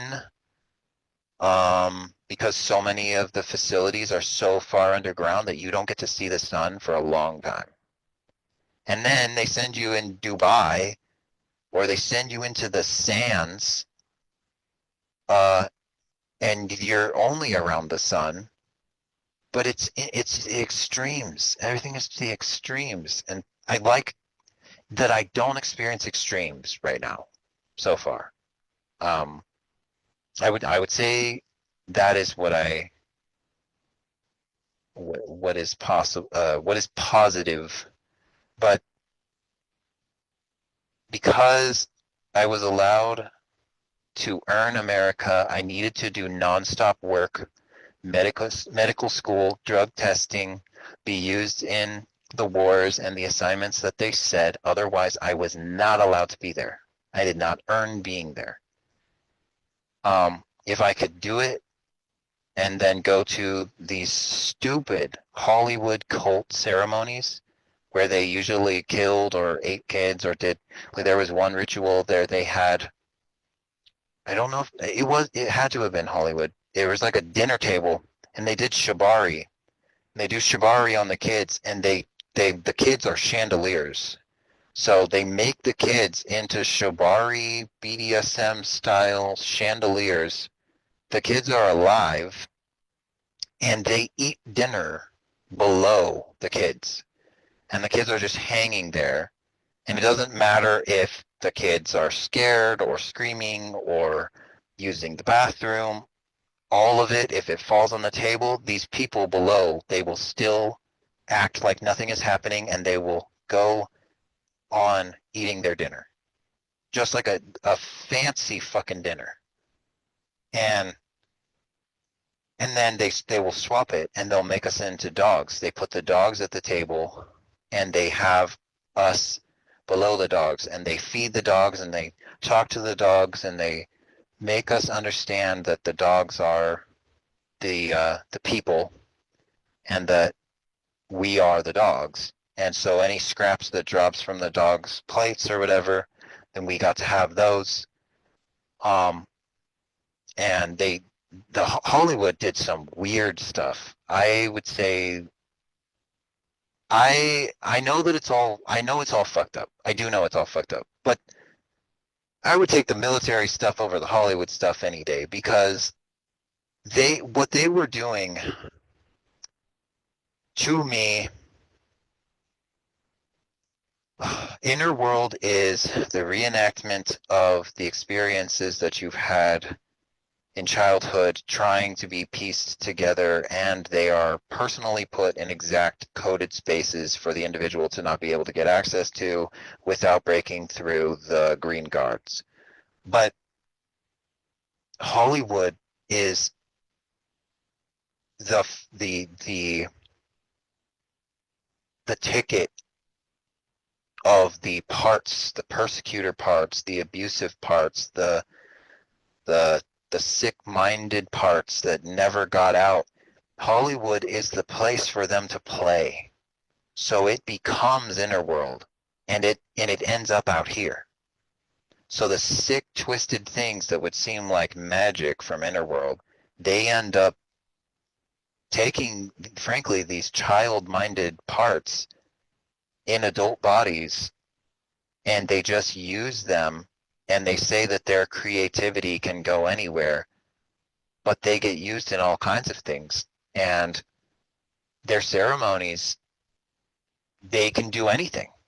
There could be every type of luxury you can think of. I've been in Turkish bathhouses and Dubai homes that they had us sold into, where you walk through the living room and there is an entire lion. There's a female lion that walks through the living room. They have pet lions. And it's terrifying, because if you don't impress the person who bought you, then they torture you with their lion, or they kill some kids with the lion. I feel like they keep that thing around they're just swinging dicks at that point. They're trying to show what they got, and all the money that they have. they're buddies with these people in Tel Aviv and Dubai, and Hollywood is, and they are. If you really want to learn the places that they're doing this stuff, it is spas.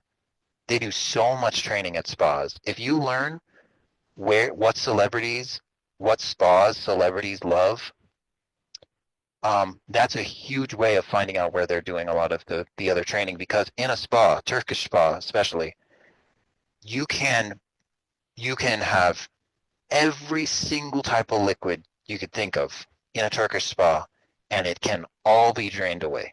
You can you can destroy that place, and it can be cleaned up like nothing. And they do the same thing with tarp. You can put tarp down and destroy the area. They use um, empty pools. That's what they did at Epstein. They use empty pools, and I actually ran into really interesting altars that were teeth because it was so strange. I had parts that they having the teeth looked at felt like being little kids that were naked in front of everyone. So the body was going into all these stress responses of being naked. And then I was able to get memory that there was a dental chair in the bathroom on the Epstein Islands, and a few other places. They combined dental into the bathhouses and stuff like that because all the blood and everything that drops can be cleaned up super easily. So they use morgues, they use spas. Think of places that can very easily be cleaned up. This is where they're doing this. If people are saying, well, how can they be getting away with this? There's no evidence left behind. Yeah, exactly. They're going to use places that can be cleaned up super easily, and they do, and they teach us to normalize that. And they would they had these cult ceremonies where they killed kids, they ate kids, they had ritual repentance things for a bigger plan. They had all this whole thing about bigger plans. I came from a place that made hard labor the focus. So I was around the people that you have to like build a brick. There are people, especially in China, Pakistan, um, India, where if you have a medical bill and you can't pay it off, you have to build 500 to 800 bricks a day. You have to work in rice paddies. You have to do hard labor. So I was put as punishment in a lot of places, especially because Samaritan's Purse was doing so much missionary trips. They could easily take a lot of us kids as a part of punishment to go do hard labor in another country so that we would learn how good we had it in America. And they teach you the hard labor and focus in fields with dying kids, things that you don't have food, you're not clean, the humid rainforest of Indonesia, the environments, which Indonesia is the place that is 23 hours from Epstein Island, by the way. So talking about the flight, sitting on the flight for 23 hours, they would take there's that whole area where the Indian Ocean is. They would take the flight through that area and pick up kids on the way to go to go to Epstein Island. When people think of Epstein Island, they think kids are going there and they're on there for months. They're on there for years, that this has been going on for a long time. No, no, no. It's decoy cities. They use private airports. The private airports fly them out for a little bit of time. There's specific training. They leave the island. They come back, leave, come back. They're taking trips. They in between this stuff. That's why these kids can't remember it. They still come home. They go to school. They do these other things, but they're taken in between it. And they wanted us to learn to be grateful, saying, like the saying of the people in Africa are starving. They used that with Gospel for Asia and Samaritan's Purse, these types of organizations, to fund and ship and fly us to places to go so that we would never want to leave America until it was exact time based on the programming that they had set up. I learned very early that these people see us like reusable products until we dry up and cannot impress them. So I learned as much as I could. I was adamantly loyal to them for the sake of the next high or food or hotel or luxury of some kind, again, as a child, as a teenager. And when they said to forget something, it was easy to accept that because they had the resources that would make it possible for me to, I'd get a reward. So when I learned that I could make them believe, they could, I could make them believe things because I learned they were programmed to, then I started playing with them, and that was very interesting. So day to day looked like repeats of the same things, and eventually I learned that I could fly from Vietnam and be in a rice field for days, or Indonesia with trainers, Epstein Island for other training, then be flown the same week and get the memory swap, the swipe drug, shock, and watch a movie of my life the way that they portrayed it. And they choose certain, this was another thing that's not talked about with Hollywood. So Hollywood is pre-made assets that have been built over a long amount of time. What happens is that they choose certain actors or actresses that have and musicians that have been a part of the programming for a long time. And at the end of what they call a mission, they drug, feed, and do a ritual and use a movie to plant fake memory over what was actually going on to create the story for the part that they have assigned to that actor, actress, or musician. And in Hollywood, the pre-made assets, actors, musicians, they agree to a pact of the profit and handling of the said child asset in exchange to stay famous. So the child in these cults is always involved with being accessed, watched, sought out, and cross paths with big names or events to them so they feel special and go on that path. I saw the pattern that I was used in, um, and that they trained us younger assets to use our reporting and psionics to get the celebrity killed or harmed as well if they're not doing the job asked of them. So as a young kid with all the activations, they take most of your life, influence and plant it so you report those things and then make you violently unwell or hunted if you will not follow orders with your assigned celebrity asset. They even taught us young with I think they're called Frascas, or pretty sure they're called Frascas, with Microsoft flight simulators to be pilots that not only for war, drones, and bombing will fly celebrities to be reconditioned and politicians to be reconditioned in certain facilities so that they know exactly what to say and do in America next. So, but with the question of life at home was never at home. I was always, it was always a recap story rehearsed to know after international training was done to play with the multiple parts that they had made via the facilities, um, NSA, Rothschild, Rockefeller, Wallenberg, CIA, and the Decoy City paired well for a good cover of a simple life with a dysfunctional family from that area. The food companies, the clothing companies, a lot of this stuff, um, and then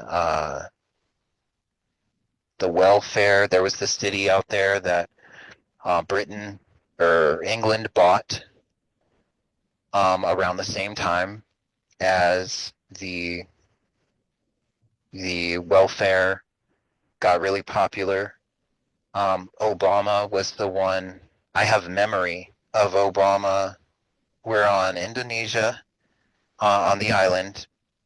There was a training that I had where they had these massive bags. I can't tell if they're cement or rice. They're massive bags. And I was 4 or 5, maybe even 6. But um, there were all these different kids. They were lined up. There were these wood plate things, and we were told to put the bags on top of each other. You have to put 5 bags, and and if you didn't, then one of the kids got to shoot you. Well, I ended up being the kid that was assigned to shoot someone. So for the kids that did not get all 5 bags up there, I feel like it was just training to teach us you can be gotten rid of if you don't follow the rules. So um, I had to shoot them and bury them, which I was pretty used to. They had arenas that they had us fight in because Hollywood is very focused on the pitting kids against each other. The NSA, basically the NSA pre-creates the asset, the primary training in the very beginning, and then they get to see how their toy works in the public. So they're testing how their toy works in the public.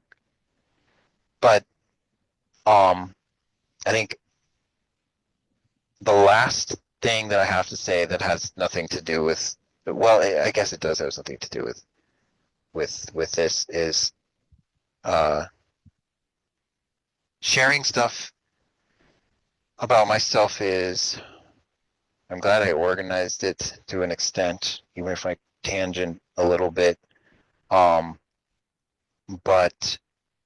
that's a small amount of some of the answers that I had to the questions that you had. But what I will say as what needs to be understood about Hollywood and about this ritual abuse and mind control project is that engineered DNA of pre-made clusters of royals and Hollywood and Vatican. These genetics are cloned, and exact couples are set up in order to make sure that those genetics are somehow breeding but trained in America. The trickle down of government with Hollywood and the media are used to keep royals and celebrities in active access to become programmers for any asset that is given a life into the cycle. The NSA teams are used to use government to scout for trained assets and move their training via the STEM and GATE programs. The people that raised the child are blackmailed or promised a future of amazing assets and connections if they give that child up. The programs are the ones already designed to give up the programmed ones already give up their children, and most of the law is designed to move their training regardless. In the Hollywood training, they like to be called the others, the oracles, the reptiles, evil, Illuminati. They like the nicknames that you guys are giving them. They like it. It's frustrating. It's what they expect. At the ceremonies, the previously trained systems who were sold into the project are proud members who are very mind controlled and mentally and emotionally inaccessible because they're already trained. They will have weekly meetings to hide cover memory with anonymous programs. So think of someone going to an AA meeting.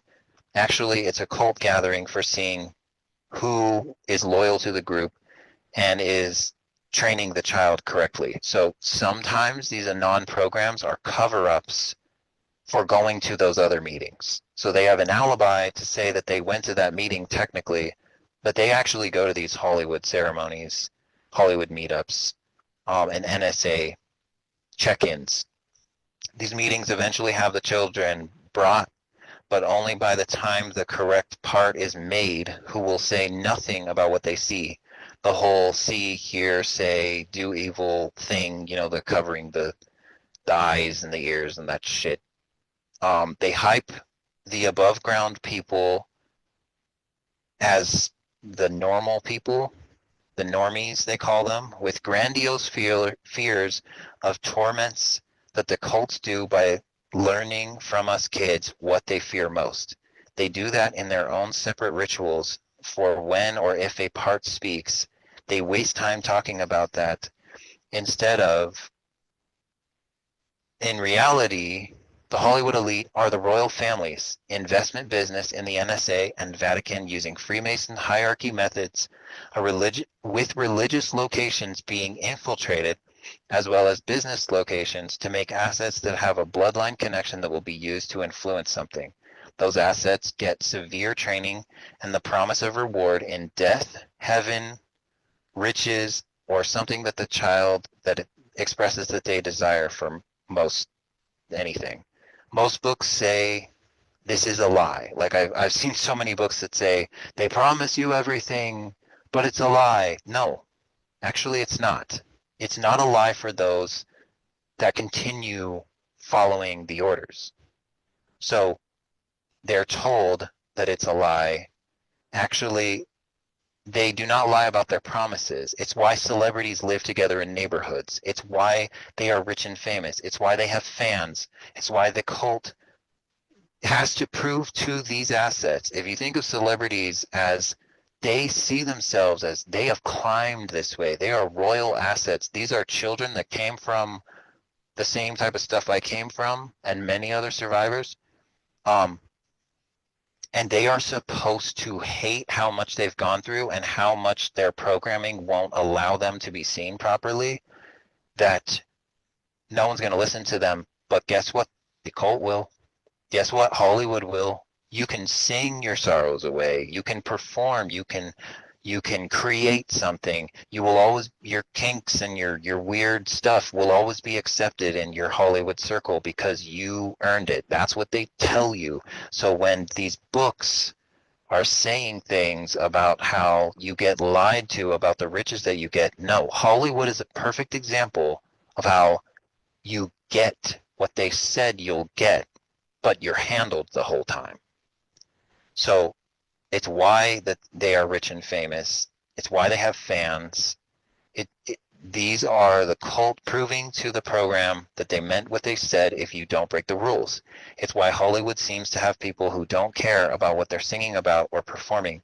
They are assets that have lived nothing but a horrifically trained life and the parts swapped out to be allowed to perform and told, tell the world your story. The parts previously made in the facilities between utero and up do exactly that with their art and music.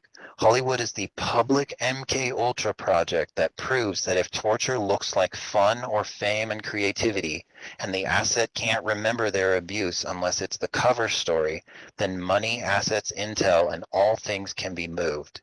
It's why presidents get close to actors and actresses and musicians. The goal of NSA is Hollywood asset infiltration of America via the FREM1 mutation, assets that will be able to soothe the public from seeing the mind control and keeping them buying tickets that pay for the facilities, drugs, tech, and more to run. They are able to test these frequencies in their concerts, test the lights in their concerts, and be used as weapons while people will casually worship them as royals. And they are all assets, so they have been trained with their elder parts, with their royal parts, because they're in every system. They've been trained with those parts that they deserve to make people suffer for what people will not listen in their lyrics, in their music videos. Go through their music videos, their songs, stuff like that. There are littles in every system that are allowed to tell the story of what they lived through and experienced so long as it makes money in Hollywood. But it's supposed to just be creativity. If it stops being creativity, then they have to be reconditioned, and then that's how it goes. And so when I was handed a lot of opportunities. I don't really know. I think I liked war more. I think that's what it was. I was a kid who I liked war more. So when all the creativity and Hollywood stuff came up and they tried to be like, well, you're talented with all these other things, but then it was um, the other parts that come out, and then I'm supposed to feel like shit because the part that I am is basically it's like a door, like a gateway for other parts to come in and out of. And so as parts come in and out, they sort of peer into outer world. They look around, they go, "Oh, is there anyone here? Am I supposed to do a job?" And then if they're breaking the rules, then the body gets somatics, and then I have to take those on because I can handle it. But if they come out and they say, "Oh, I want to eat that," or "I want to do these things," then I have to supervise it because I'm the one who handles all of these things. And again, I'm going on more than 10 years of listening to survivors, watching closely, seeing what happens in Hollywood when you speak up, seeing what happens with survivors when you speak up, watching the different methods, and learning what I need to do to communicate in a way that not only pays attention to Microsoft, Warren Buffett, um, their money that they have involved, the fact that Bezos is related to the creator of DARPA, um, and that the Billy Graham has infiltrated with ritual abuse and mind control a long time ago, and ever since then, the crash of the attack on Christianity began. And you don't get to hear very much about Calvary Chapel, but they are kind of like how the Freemasons, there are a lot of Freemasons that they say that everything's great. Well, there are things that the higher up Masons know, and then the lower Masons have no idea what the other stuff is. Calvary Chapel's the same way. There are certain locations that some of them know what's going on, and then others, because it's a decoy city. These are decoy churches. These are decoy schools. They have they had the house that they've had to change names. It's gone from Calvary Temple to the house, which, by the way, the creator of one of the Calvary temples, I believe, was from India. Now, why would someone from India need a location in California to convert over 700,000 people to Hinduism? So it's like there's a lot going on. Um, I definitely am going to answer more of those questions, but this is what I have right now, and it's only the beginning of what I have to say. And it was so much information just for the beginning. I know you had said that in some of the conversations that we had about some things to talk about in our podcast that you had just kind of started answering them, and that was an immense amount of Yeah, information for just a short period of your life. And that's why I really wanted you to come on, because you have so much insight on this, and you have spent, a decade plus understanding this and listening and really turning yourself into an experiment. And I know we'll talk about that later on in your story too, but I feel like yeah, you've had not only the time, for having a decade.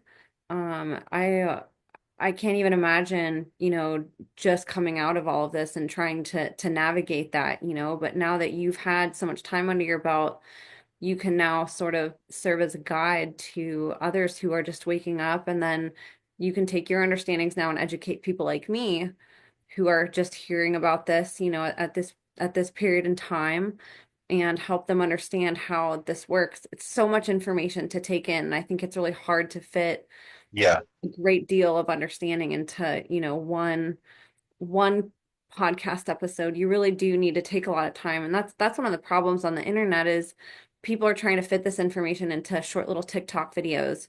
And of course, you can make a good point in a short amount of yeah, time, of course, but to try to explain this, you can see why people just block it out and they're like, this is a conspiracy, this isn't real. And it's like, well, you need to Yes, treat it like a topic that you'd study deeply. You know, if you want to be a doctor or learn any other topic that has a lot of information, you can often spend years and years studying it. You don't just go watch one TikTok video and do brain surgery, you know? And I think people are so uneducated on this, they don't realize how far back it goes and how much, not just the history of it, you know, but the details and mechanics and where it's infiltrated and how it's infiltrated and who's infiltrated. There's just so much information to take in. right?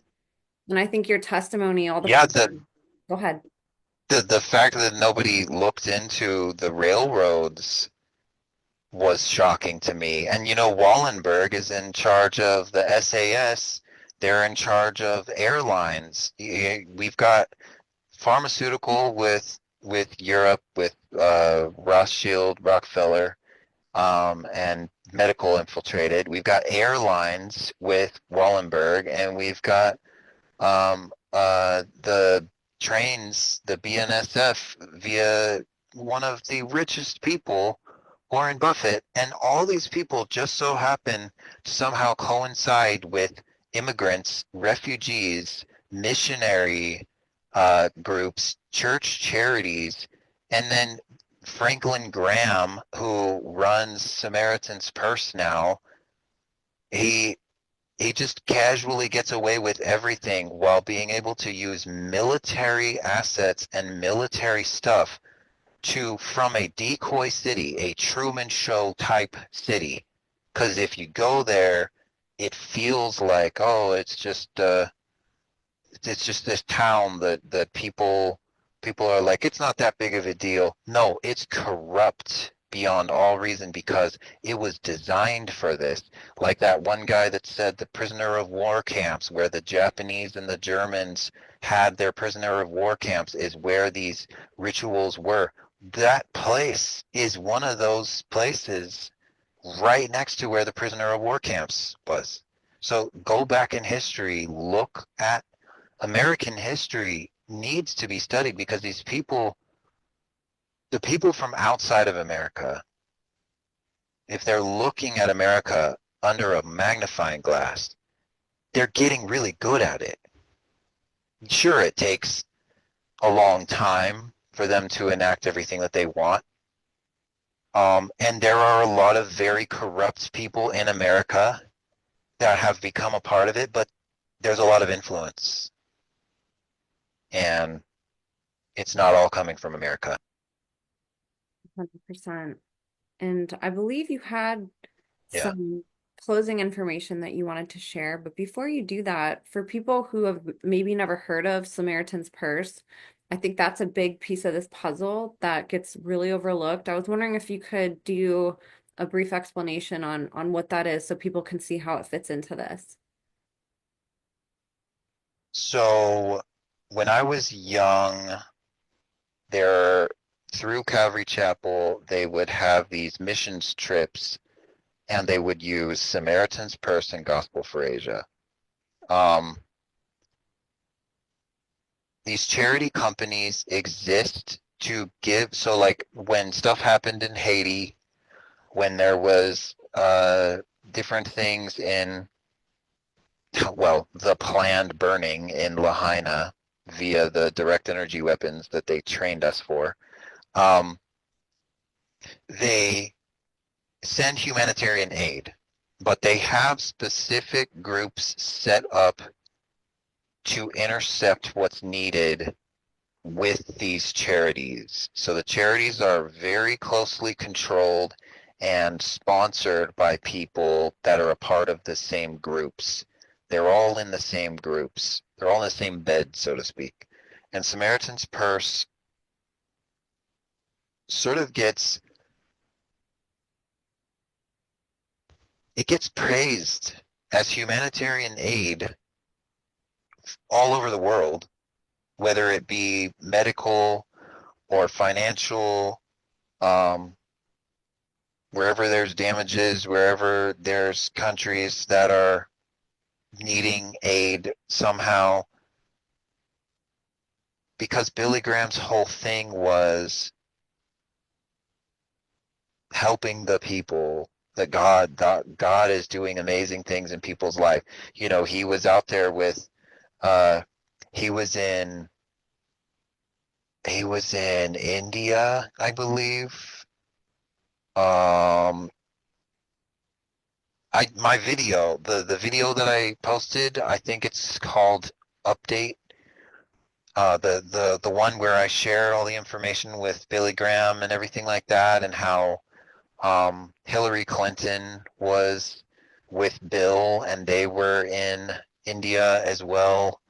Um, Gospel for Asia was out of India. Samaritan's Purse was linked with Gospel for Asia. Save the Children was linked with Guatemala. Guatemala was linked with Samaritan's Purse via Venezuela.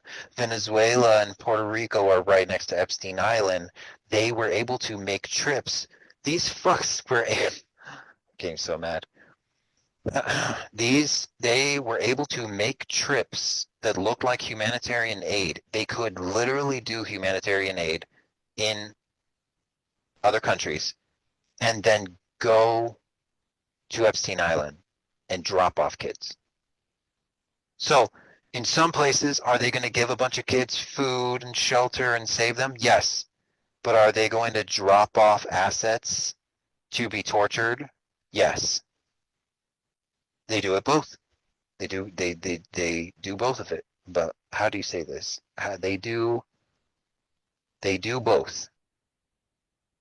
And again, the web is just so vast, and these little Yeah, companies and organizations and institutions, they really do just, I mean, you've said it, and I mentioned it in the intro that, this isn't like a conspiracy. Like, this is stuff that's like right in front of us, like buildings that we drive by and yeah. right in our communities. Like, it's all right there if we can see it, but we have to understand the sort of the back part of this and how a lot of these businesses are functioning out of the public eye in order to Yeah. really understand how it all fits together and how they're all actually working together, even though it appears publicly like they're all separate, But right now. also that they're programmed too. Yeah. Like that's what needs to be remembered. Every time that everyone wants to go in this humiliation ritual, and I get it. People are fucking assholes and they do terrible things. Humiliation ritual makes sense. It's the easy thing to turn to. But have a priority list and understand that you can't change anything if you don't understand where it came from. If you don't understand where the infection started, you're not going to be able to do anything. So like Trump, people are they're super gung ho for Trump. Trump's going to be used as a martyr. He's going to look like the new Jesus for what he does for everyone. He has parts that are used to do terrible things, and then he has parts that actually are against pedophiles. When I was around him, I never saw him touch a young child. I saw him inappropriate with teenagers, but he is very against things being done to young children, very against it, which is why he hates Hillary, because Hillary is too far gone, was too far gone. And the programming is needed in order for these assets to infiltrate. If you don't create the programming, you can't infiltrate. So it doesn't matter whether you like someone on the left or the right. Both of these sides are trying to test what's possible. They are both being used to show what is possible and where people their attention can be drawn. And England has bought out most things. They're heavily involved with all the asset training. Elon Musk is from Europe, and he's gonna take, like, America's gonna see that for all the praise, he came from a really fucked up background too. Probably the similar background to what I had to deal with. It makes sense why he's so angry. It makes sense why he's got this humiliation ritual. They're trapped in it. They want to humiliate people all day, every day because of the reward of everything that he's gone through. The reward is that he gets to humiliate America and get rid of the New World Order or whatever. is to get rid of Congress and replace it with scientists and engineers so that everything can be tech-based, updated systems. But it's going to be a world full of systems, and you're going to have to learn to start having some fucking empathy for people that are programmed, whether you like them or not. Somebody who shoots up their whole family, you have a journal that you collect the year, the name of the person, and learn about the people involved. You will learn what they were trained with, because those of us that are trained in this, we're supposed to become so exhausted by how much the humiliation ritual makes sense that every religion, especially in America, will partake in the humiliation ritual. And when rituals happen, people die. And if the humiliation ritual is allowed to continue, America is telling Europe, kill us, because we're too stupid to notice that what is being created here has nothing to do with what we think it does. Like they're, and I was supposed to be, my job was over once I was a part of the 9/11 stuff, once I was a part of the other training. I was supposed to basically be happy that, and I have my moments, you'll see in the comments sometimes when I'm talking, I have my moments where I'm mad and I'm like, fuck you guys, you're being stupid. I'm still working on some things, but I want to be able to help people understand. Ugh, that's such a fucking gross word. Get people to understand that if they don't start asking if someone has programming first before they judge them, they are being rewarded for humiliating them. And the reward for humiliating is what the mind control is about. So they have gotten us assets. They're like, your guys' job is done. We're just going to handle you. We're going to watch you, see what you're saying, what you're doing. But your job is done. Great job. Thank you. It's been good. Now, the test subjects are the unsuspecting Americans that are flared up about the panic of Satanism and going after Christianity and going after God, and that God's going to rise up and that we're going to rise up and that we're going to stop these things. But then they're humiliating each other. And these people are just sitting back being like, good job, good job. Because if one, let's say you got a group of people, there's two people, no, let's say there's five people, like 5 or 6 people that are not trained. Okay, they're not from this stuff. You put 2 people in there that are trained assets, one on the left, one on the right. As far as politics go, you can get every person in that group to riot. And then the 2 assets are only responding passionately to their torture memory, but they assign it to the narrative that is for the job.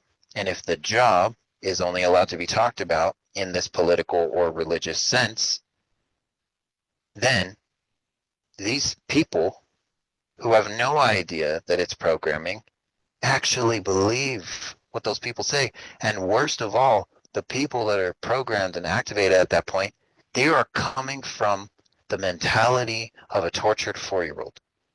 So they start acting inappropriate. They start acting a certain way. Then the media covers it. The media gets to humiliate them, and they make money off of that humiliation. And that person gets put in a facility, and they get reconditioned to do it again and again and again. And there are school shooters that are made. There are serial killers that are made. Why do you think the 90s had the most, like the late 80s and the 90s had the most serial killers? It was a testing time for it. Where are they now? They're activating assets. That's what they're doing. They were designed to program. And if they get caught, it's because they didn't do it properly. That's what Charles Manson was trying to tell people too. He's like, I didn't touch anyone. I was moving assets. That was the job. So the humiliation ritual, even though it feels great because you feel trapped and because you feel like you're a part of something, or you pointing the finger at how stupid someone is, or, and I'm guilty of it too, but pointing the finger, how, like, you want to piss off the pedophile elite, start when someone does something fucked up beyond all reason. Start saying, who was their dad? Who was the grandpa? What military, what branch of military were they in? Were they in any church organizations? What's the background? Where's the money? How much money did this family have? Who were they linked with? Did they know anyone in government? Like, use some fucking brain cells and put the time in to try to understand why someone could do something that dramatic. Because the whole they have to not be human thing, that's old, that's worn out, it needs to end. They love it because they're doing this on purpose. They're making us experiments, and they at this point, like, the pedophile thing pisses me off, and I'm very against that. But they, at this point, I will be completely honest, they make more sense to me than the people in America. I'm communicating because I'm like, I want to warn you guys, but you attacking each other, and I get to watch them fucking laugh it up because they know what they created. It doesn't get anywhere.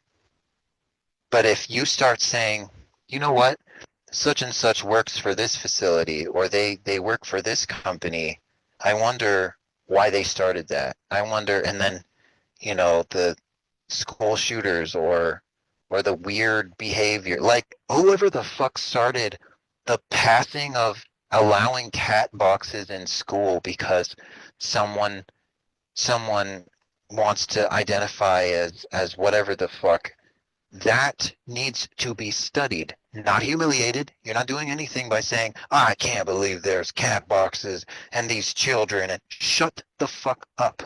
It's a waste of time. Get actual information. Who's the person that started it? Start there. Who's the person that started the cat boxes in the school? How far does it go back? That's Therian training. If you're wanting to understand the training, you talk to people like me. You talk to people that have had to do the programming to make a child so tortured that they believe that the only way to escape is to become the pet that they have to kill. They literally have to die by killing the pet so that they can be both the part that did the killing, but also be the part that died so that they can escape the torture they're going through. So when they put on a fucking cat tail and ears and that offends you and they start acting like an animal, get over it. Because if you had to see the shit they had to go through to get to that point, it wouldn't be about aesthetics. It's about torture. That's where it came from.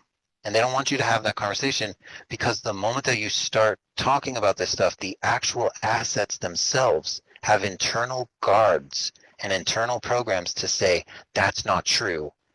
I like wearing this stuff.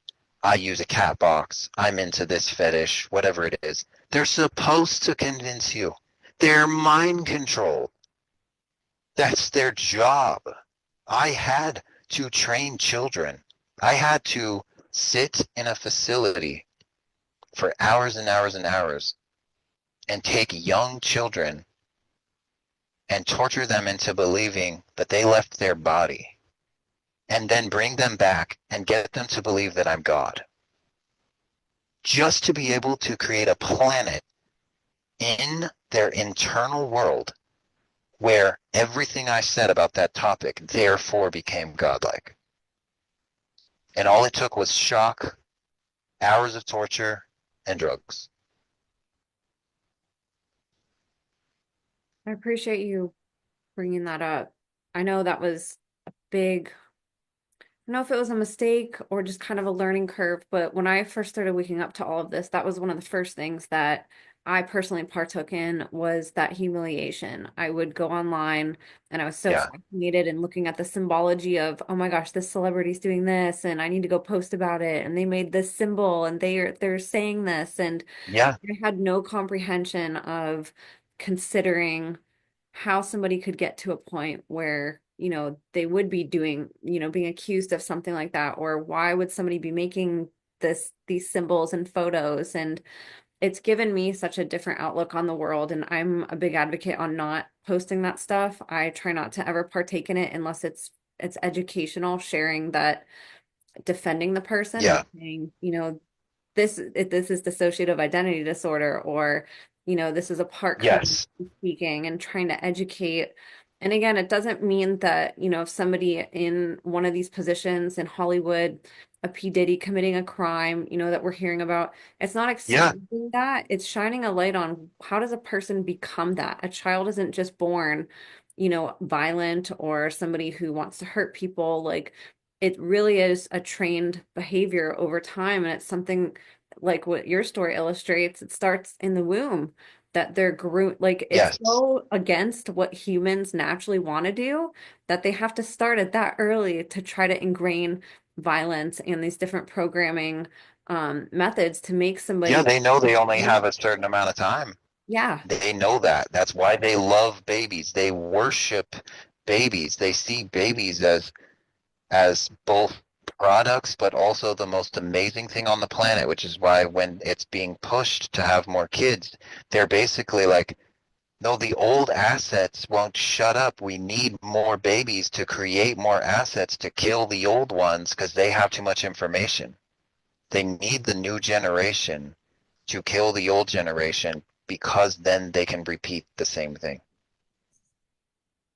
And I think when people can look at it that way, you start to have a completely different perspective on that person. Like, your heart breaks, like I literally sometimes just want to like break down crying for these people, just seeing like they're acting out of trauma. It's not them just, Yeah, falling out and like randomly becoming crazy. Like, why would somebody just randomly in their life act this way? And like, we fail to ask that. Even you mentioned addiction earlier, and not realizing that that's yeah. a side effect of trauma. It's not just something somebody wakes up and they're like, today's a good day to go get, to become an alcoholic. Like, I'm just going to go do that because I'm super happy and I'm in a I'm good just place gonna in my take life. some baths. Yeah, yeah, exactly. Yeah.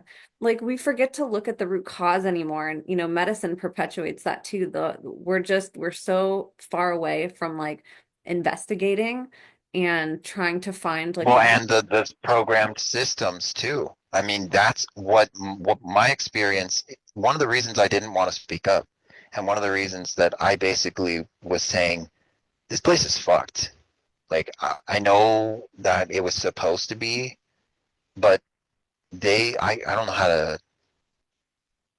One, I'm not great, so I'm not going to be able to do much.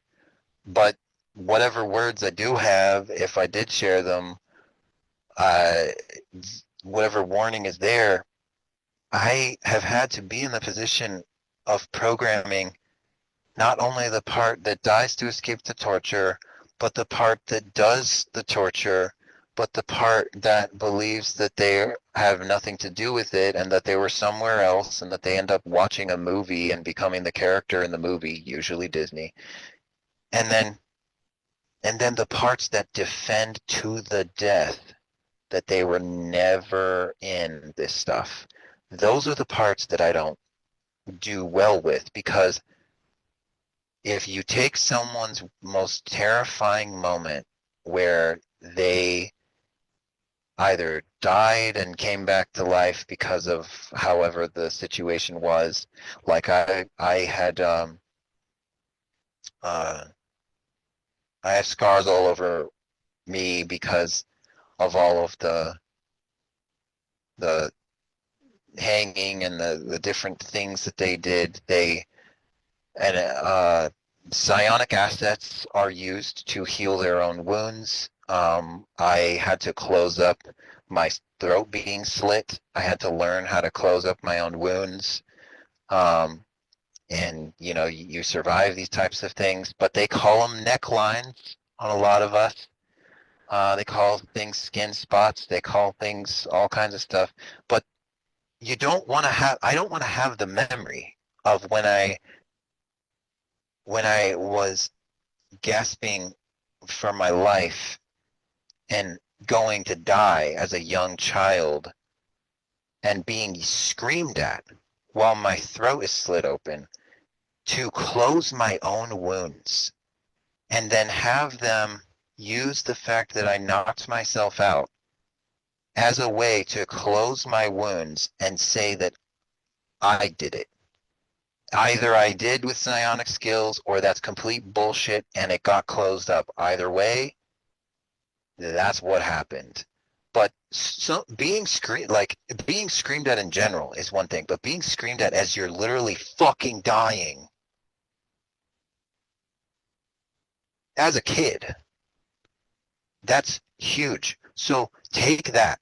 You wonder why I'm so angry. Take just that one scenario, and if I couldn't remember that that's the reason why, but I felt all of what it felt like to be trying to survive and be going through that, then they attest it to exact words, exact topics.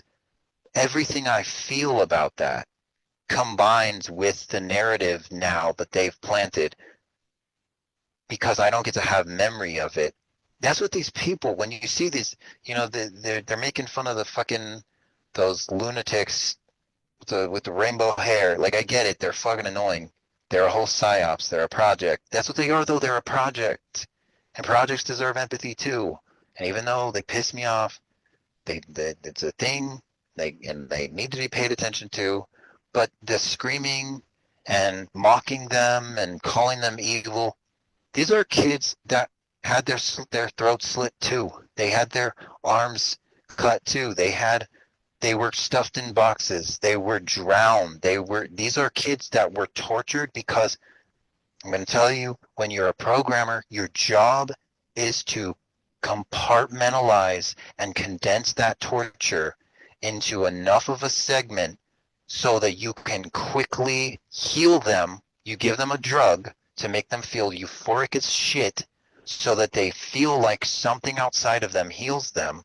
And then you put exact words and feelings connected to that so that when they get activated, they will feel the somatics of that memory while not being allowed to have the memory, but feel passionately from that experience, connected with the exact trigger. So if you're wondering why people are losing their minds, it's because they were tortured children. And if you're wondering why they react the way they do, it's because they don't want to see that memory. Their job is they were told never remember. So if they're being, if someone like me comes along and goes, "Oh, you were tortured, that's why you got this color hair and you're dressing this way and you crapping in cat boxes and you think you're a they, them, z, them, whatever the baby, c, d, w, whatever," if you then it hurts them, it challenges them to look at that memory.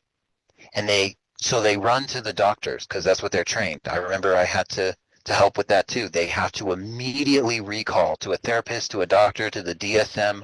They go to lawyers, facts, legal, doctors. Those are their logical things to run to. That's what they are assigned to do.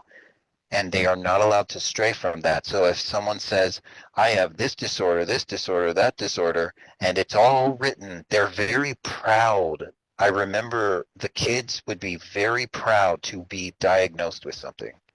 They're very proud to be diagnosed with something because it means they're doing their job. So long as they're not saying, hey, that guy did this terrible thing to me, they're saying, I have a disorder, and they don't remember anything, then now their PTSD is just because they have anxiety about being yelled at. Not you were, trying to survive as a young kid and you heal so quickly that there's not much to it. It's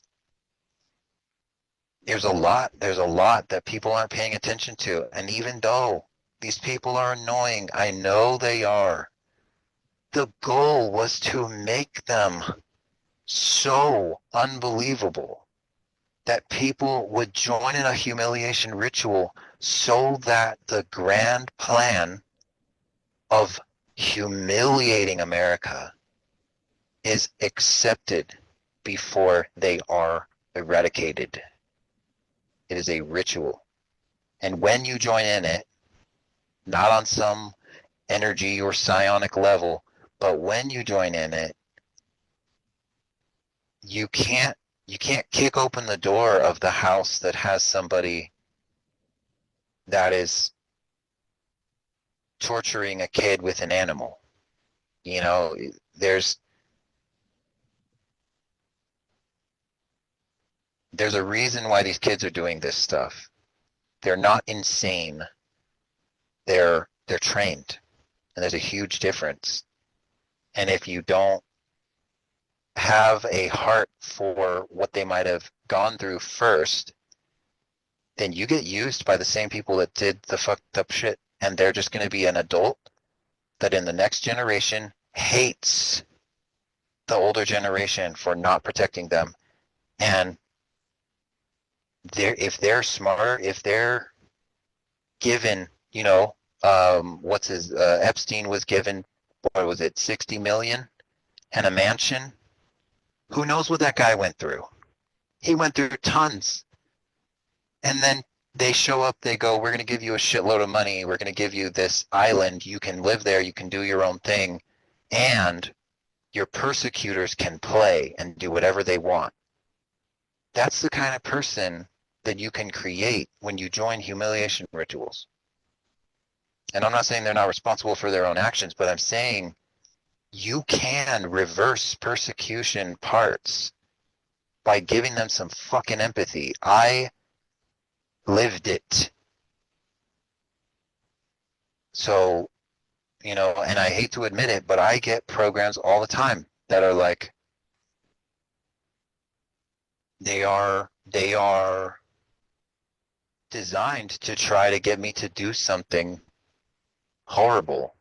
And I just have to say, because I know the people that want this, I'm not doing anything in spite of them. And it comes with a bunch of somatics, but whatever. I barely have anyone that gives a shit anyway. Well, that's about to change because a lot of people do care, including me.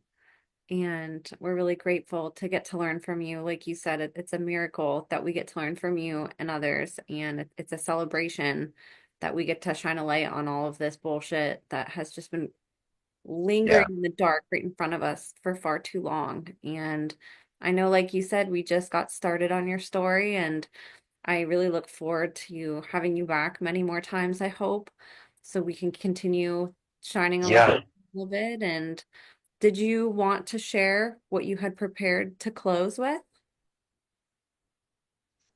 Um, I did there at the end after the last question. I shared the how the Hollywood is used. They are so for every Katy Perry or celebrity you can think of, for each celebrity you can think of, each generation, they learned from Marilyn Monroe from how much they were able to control her. They learned how much they can control an entire person's life. and watch the public traffic them while not being able to stop anything. So they've been able to successfully do this with a lot of people, and you'll see it in Britney Spears music videos and her stuff. You can see her alters in Mhm. different music videos, and how they come out and they communicate. They have different things to say. The male alter came out and shaved his head and did that whole thing and was the addict, and they mocked and humiliated her for that. Um, that's all a part of the training and the programming. But these Hollywood actors and actresses and musicians, their bloodlines, their genetics, their people, they are connected in a domino effect to a line of assets that is supposed to continue. And so if you talk to someone that says, "Oh, I'm casual friends with this celebrity," that is a handler. Every celebrity is designed to be a part of a project, either as the asset or as a handler who is not trained the same way but knows what the job is supposed to be. They could be a suit. A suit is used a certain way too. But um, one of the people from Calvary Chapel, his name is Greg Laurie. He was personally chosen by Trump to go to the there was a meeting, some big, again, I don't really know about all these different American traditions and things that they have here, but the Trump was, I think it was during the beginning of his second presidency. There was something if you look it up, he invited Greg Laurie. My point is, Greg Laurie is from Calvary Chapel. He's a pastor. Why, of all people, did the president fucking invite somebody from Calvary Chapel, which is connected with Samaritan's Purse and Gospel for Asia, which is connected with Soros, Buffett, Gates, Steve Jobs? You want to really learn, you want to really learn about America, learn about the gold rush and how the Chinese immigrants were used for certain forms of infiltration. You get to know about Hitler and MK Ultra and all this other stuff. You don't get to learn about the Kozyrev mirror in Russia that is used for the MK Ultra training that uh, people will talk about the spiral that's used, but that's from the Kozyrev mirror. And then you don't get to hear about India's involvement in the churches and the drug programs and the technology and the genetic engineering. And then you do not ever get to hear about the war between Azerbaijan and the Armenians. Now, what amount of people in Israel are Armenian? A massive amount. You know who else was Armenian or had an Armenian bloodline? Steve Jobs.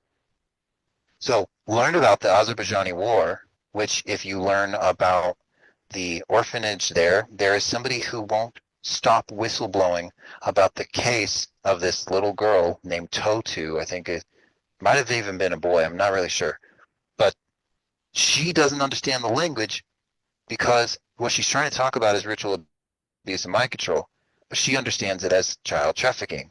The same way as that Ryan person talks about Save the Children and he talks about child trafficking. RAMCOA is the business for child trafficking. It is required. If somebody just happens to traffic a child or take part in child trafficking via the cartels, and they're just doing that, the NSA seeks them out. They seek them out. They know that if stuff is framed as satanic panic, if it's looked at as cartel, if it's looked at as human trafficking, these distractions keep eyes off of the asset training. And you can take a kid that's from child trafficking and make their whole life about escaping child trafficking, but never know the background of ritual abuse and mind control, and then give them wealth, riches, and attention as an adult who creates insane technology that wouldn't have otherwise been found out. And there's a lot to it that needs to be paid attention to. But the war with Azerbaijan and the Armenians was a big one. It was completely ignored. There were wars that were going on in Guatemala. There was an act, I believe it was the late 80s, early 90s, children soldiers, and that's why we were called, they had us in New Guinea. There's a base out there called the Seabees, and they have the spiral symbology in New Guinea at the airport. Um, uh, the Seabees are used, and they had the soldiers were called the bees. It was bees something, and in Guatemala, child soldiers were allowed in the 90s. So the whole child soldier act thing, basically when Bill Clinton was in power, all before that, child soldiers were the norm. And then he was in power, child soldiers was still the norm. And then all of a sudden, when they were done with the projects and they were done with building those assets, then it was, we're passing a bill to stop child soldier. Okay, well, that's because they were already used for testing. And then they moved on because they had already trained us. Then they used us in 9/11 because we had already been pre-trained for it. We were like, being a child soldier, it was all about what skills could be used. But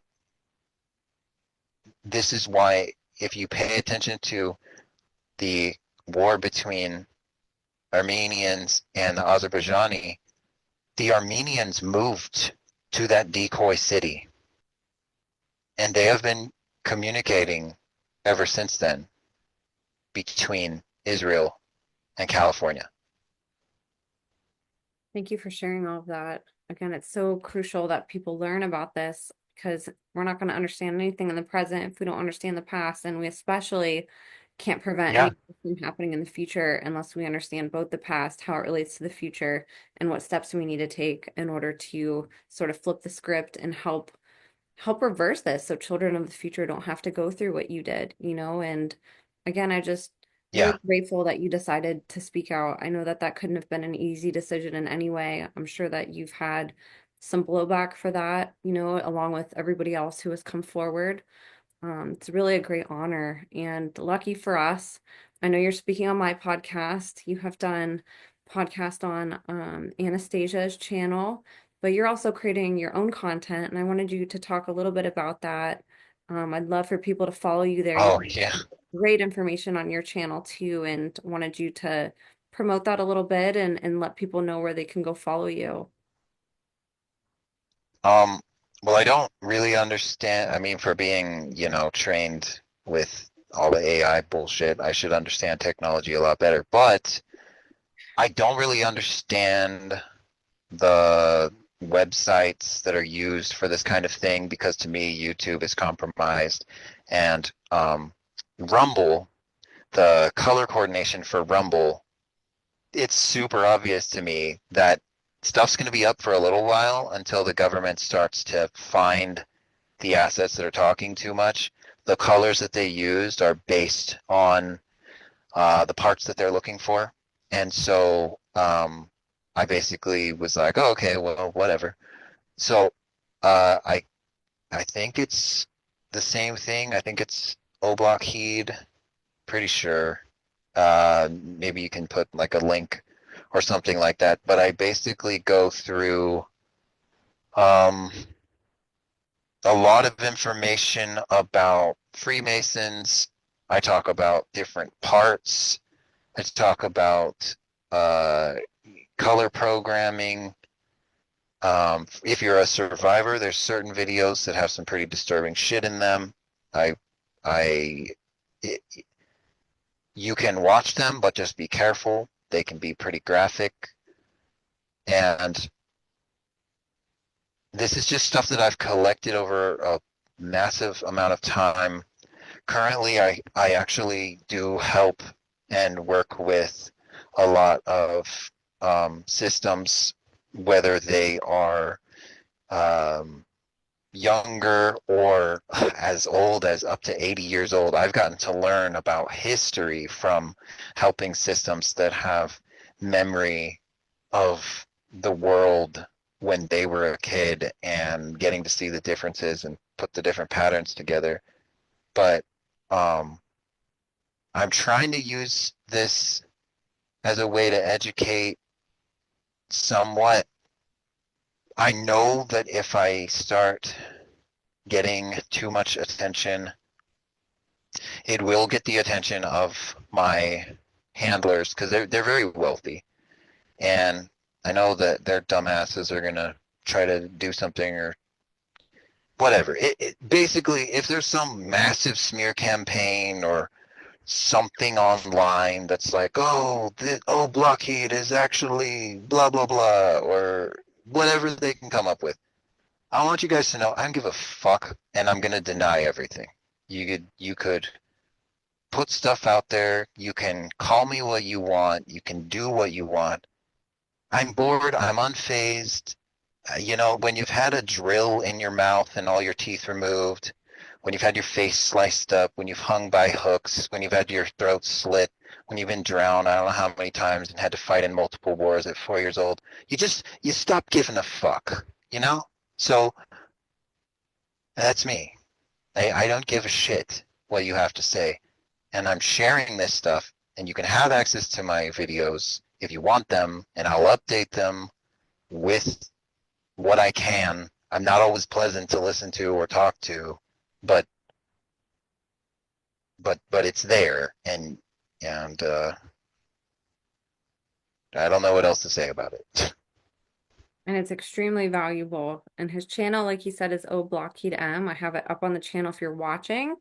If you're not, I will link his Rumble channel below in the show notes. It just comes up as a hyperlink. You just go in the show notes and you can just click and it'll take you right here. So if you guys are listening, just go on Spotify or iTunes or wherever you're at and just go in the show notes and please consider following. Again, trigger warning, so assess yourself and take good care of yourself while listening to some of this content.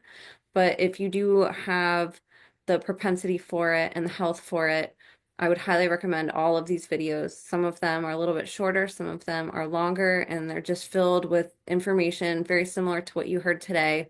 There's no bullshit, no beating around the bush. It is information, it's data, and it's stuff that you guys can take and apply to the real world. And it's extremely helpful. It's definitely been instrumental for me on my own learning journey. I love how you present personally. I don't care if somebody's pleasant. I care that the information is there and the presentation. And I think you are very articulate and concise with how you explain things. And like I said before, you can take a really complex idea and simplify it, which is helpful because some of this stuff can just be so Yeah, impossible to comprehend if you didn't live it, and I still can't 100%, I'll never be able to fully understand it, but you help get me a little bit closer, with your videos. So I definitely recommend your channel. And you're also on Twitter. Um, yeah. so that's another place. There's more rants there more than anything. You might see my random bullshit, and if you watch my replies, I'm gonna have my weak moments where I'm dealing with something, especially ritual days. On ritual days, sometimes I just I use the opportunity to go in and find people like Elon Musk and just be like, what the fuck are you putting your money toward? It gets the best of all of us. And your Yeah. name there is the same, Oblockheed M. And here he posts shorter videos, links to his longer videos. Very informative posts, sometimes with graphics that are really good to share, to look at, especially if you're a survivor trying to understand or an advocate. But I love the content that you put out, and like I definitely highly recommend that people follow your journey and support you. And It's a really great way that we can support survivors. It's free to just go follow them on platforms and let people who may be a threat to them for speaking out know that we're watching them and that we support them and give them the army that they never had growing up, and provide Yeah. them. It honestly does add layers of safety, even though it seems so simple to just go follow somebody. It really does make a really big impact. So I'm gonna have Well, all these people hate guys. these people hate when you move their money. You want to piss off the pedophiles the most. It's not it's not talking online. It's not, saying that they're pedophiles and trying to put them in jail. No, move their money. Move their money. Start a business where you move their money somehow. They don't like it when you, and I'm not saying take their money. It's not about taking their money. It's they don't like it when the wrong asset moves their money, because that's all they do is move money. They don't use money because they money is a way to control people. It has no purpose. It's a control method. So when you move it, you move people. So as you move money, you move the people, and that's what they are doing. So when you basically learn that you can move their shit, that's when they get pissed off. So if you look into, the Samaritan's Purse, which has a crap load of money, if you start saying, um, I want to move the charity donation into something else or a different fund, or because they have this thing that they do during the holidays where you get a box together and they give kids in another country, or they give different kids a bunch of holiday gifts that they wouldn't have otherwise gotten, and it's this huge humanitarian act. But guess what? The torture that was done to the other assets is the profit used to buy the gifts that are given to those other kids. And then we're told that those people, they got something from what we did. And then they tell us that we can earn different things, but it's with creating art or music, and like with the special schools. Another thing to look into is the Benedict Society. If you read the book Benedict Society, there was a show that went popular a long time ago. Well, not a super long time ago, but it got very popular. And the Benedict Society, that something kids, I can't remember, it's something benefit Benedict Society. It was a Disney show. These motherfuckers were using that show. Every single moment of the show was coded asset communication to be able to tell other countries watching the show what was going on in America and what the assets looked like, where the people were. They used coded language for the entire thing, color codes for the entire thing, symbology for the entire thing. And then guess what? The show was taken off Disney.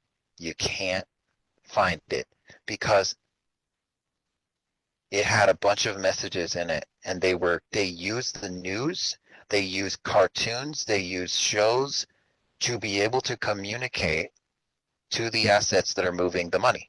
That's the goal, is moving the money. So you want to piss them off? Move their money.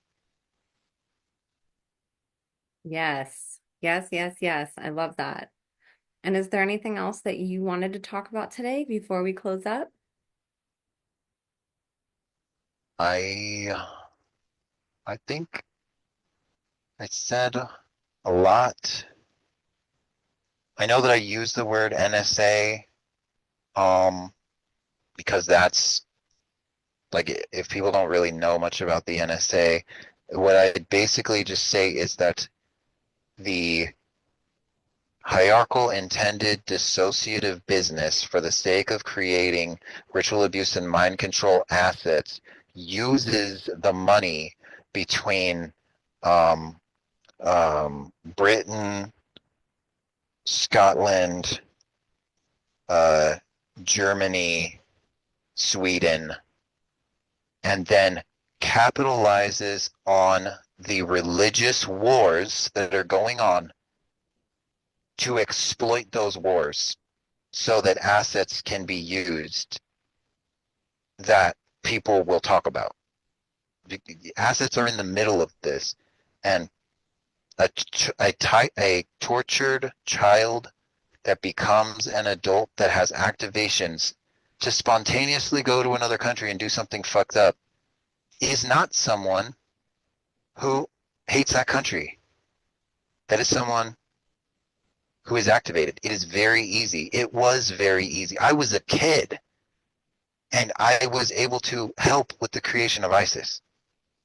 And then they used the show, the cartoon, they used the show Archer to mock people and create the show and have an entire uh, uh, show about the secret service called ISIS that is sent out to use agents to kill whoever they want.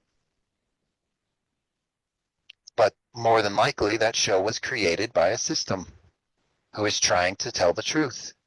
But because it's creativity, art, and expression, then the Satanists specifically are trained to respond to the ritual programming that creates their somatics, vicious, terrible somatics. Like I said, it makes sense why people fight so violently against this stuff being real. But be real with yourself. What you're really fighting against is that you don't want to get your own memory. That's fine. That's what's really going on. It's got nothing to do with anything but that. Because if you got your own memory and you had to face that you didn't know what happened to you before 8 years old, that's why when they were talking about what the CIA was saying, if people knew what was done to them, it would shatter a lot of people. Like it would be too much for them to handle. It's true, because psionic assets are praised for how much we manage, and then praised for how we can continue to live among people that won't believe us, and that the reward for living among them is that they will someday have to face the reality and they will be punished for how they didn't treat us well. And that was what we were promised, but I don't want that reward. I don't want the reward of people being punished. I want the people that are excited about tearing down America to lose their money so that they can't have more assets. But it's done with you guys' help. So I guess that's what I would have to say. Thank you for everything that you shared today. I know people are going to get a lot out of this. This is easily an episode to go back and listen to multiple times and pick new things up each time. And I'm really excited to have you back on. Yeah, sorry I talk so weird and fast. No, you're amazing. Like I said, I really I'm really receptive to how you educate and how you explain all of this, and I know other people will be too. So I am really grateful that you've agreed to come on more, and we definitely look forward to hearing more of your story, more of what you've learned from it, and to talk more about solutions and how essentially we can all come together and put our all of our differences aside for Yeah. the cause. That's ultimately the most important thing. And so in Yeah, this give them homework. exactly, yeah. Give them homework to study the Zodiac Killer and George Lucas, where they came from, and start learning about their asset training. You'll find the pinnacle of the connections with the government. And I'm gonna link Oblockheed's Rumble below. That's your other homework, you guys. Go watch those videos. Again, just take care of yourself while you do and maintain good health and good mentality whenever you go to his page and watch. But if you're in a good place right now, I definitely encourage you guys to go through his library and watch, and he'll be uploading more content there as well. So I'm gonna have his links in the show notes, you guys, and we'll have mine as well. Connect with us wherever you can. as he was saying earlier, some of these platforms that seem very free speech and that seem supportive may turn one day. So the more platforms you guys can Yeah. support us on, the greater chance we have of still being connected to you guys. So try to support us wherever Well, you and hold me accountable if I ever get that way. Like if I if I'm in a humiliation ritual type of response and you see it and stuff like that, and I'm like, fuck you, fuck America, all that stuff, call me out. Say, hey man, you said not to join the humiliation ritual. I need that. Tell me that. Because I don't want I mean I'm mad. I'm covered in reasons to be fucking mad, but I want the chance to like you guys. That's what we all want. And we all need held accountable to some degree. I think it's natural for Yeah. even people who, But just don't spout Jesus shit at me. You can like me without that. That's how you're gonna make me mad. Yeah. Yeah. and so I you didn't guys, talk much about it, but I mean, we'll get to that in atheist. another episode, right? Yeah, yeah. But go follow Oblockheed on Twitter and on Rumble. Follow me as well. I'll have all my links in the show notes, you guys. Share this episode with a friend if you guys found value in it. That's all that I ask. I really appreciate you guys. We couldn't do this without you guys. Thank you so much for tuning in, and we will see you next time.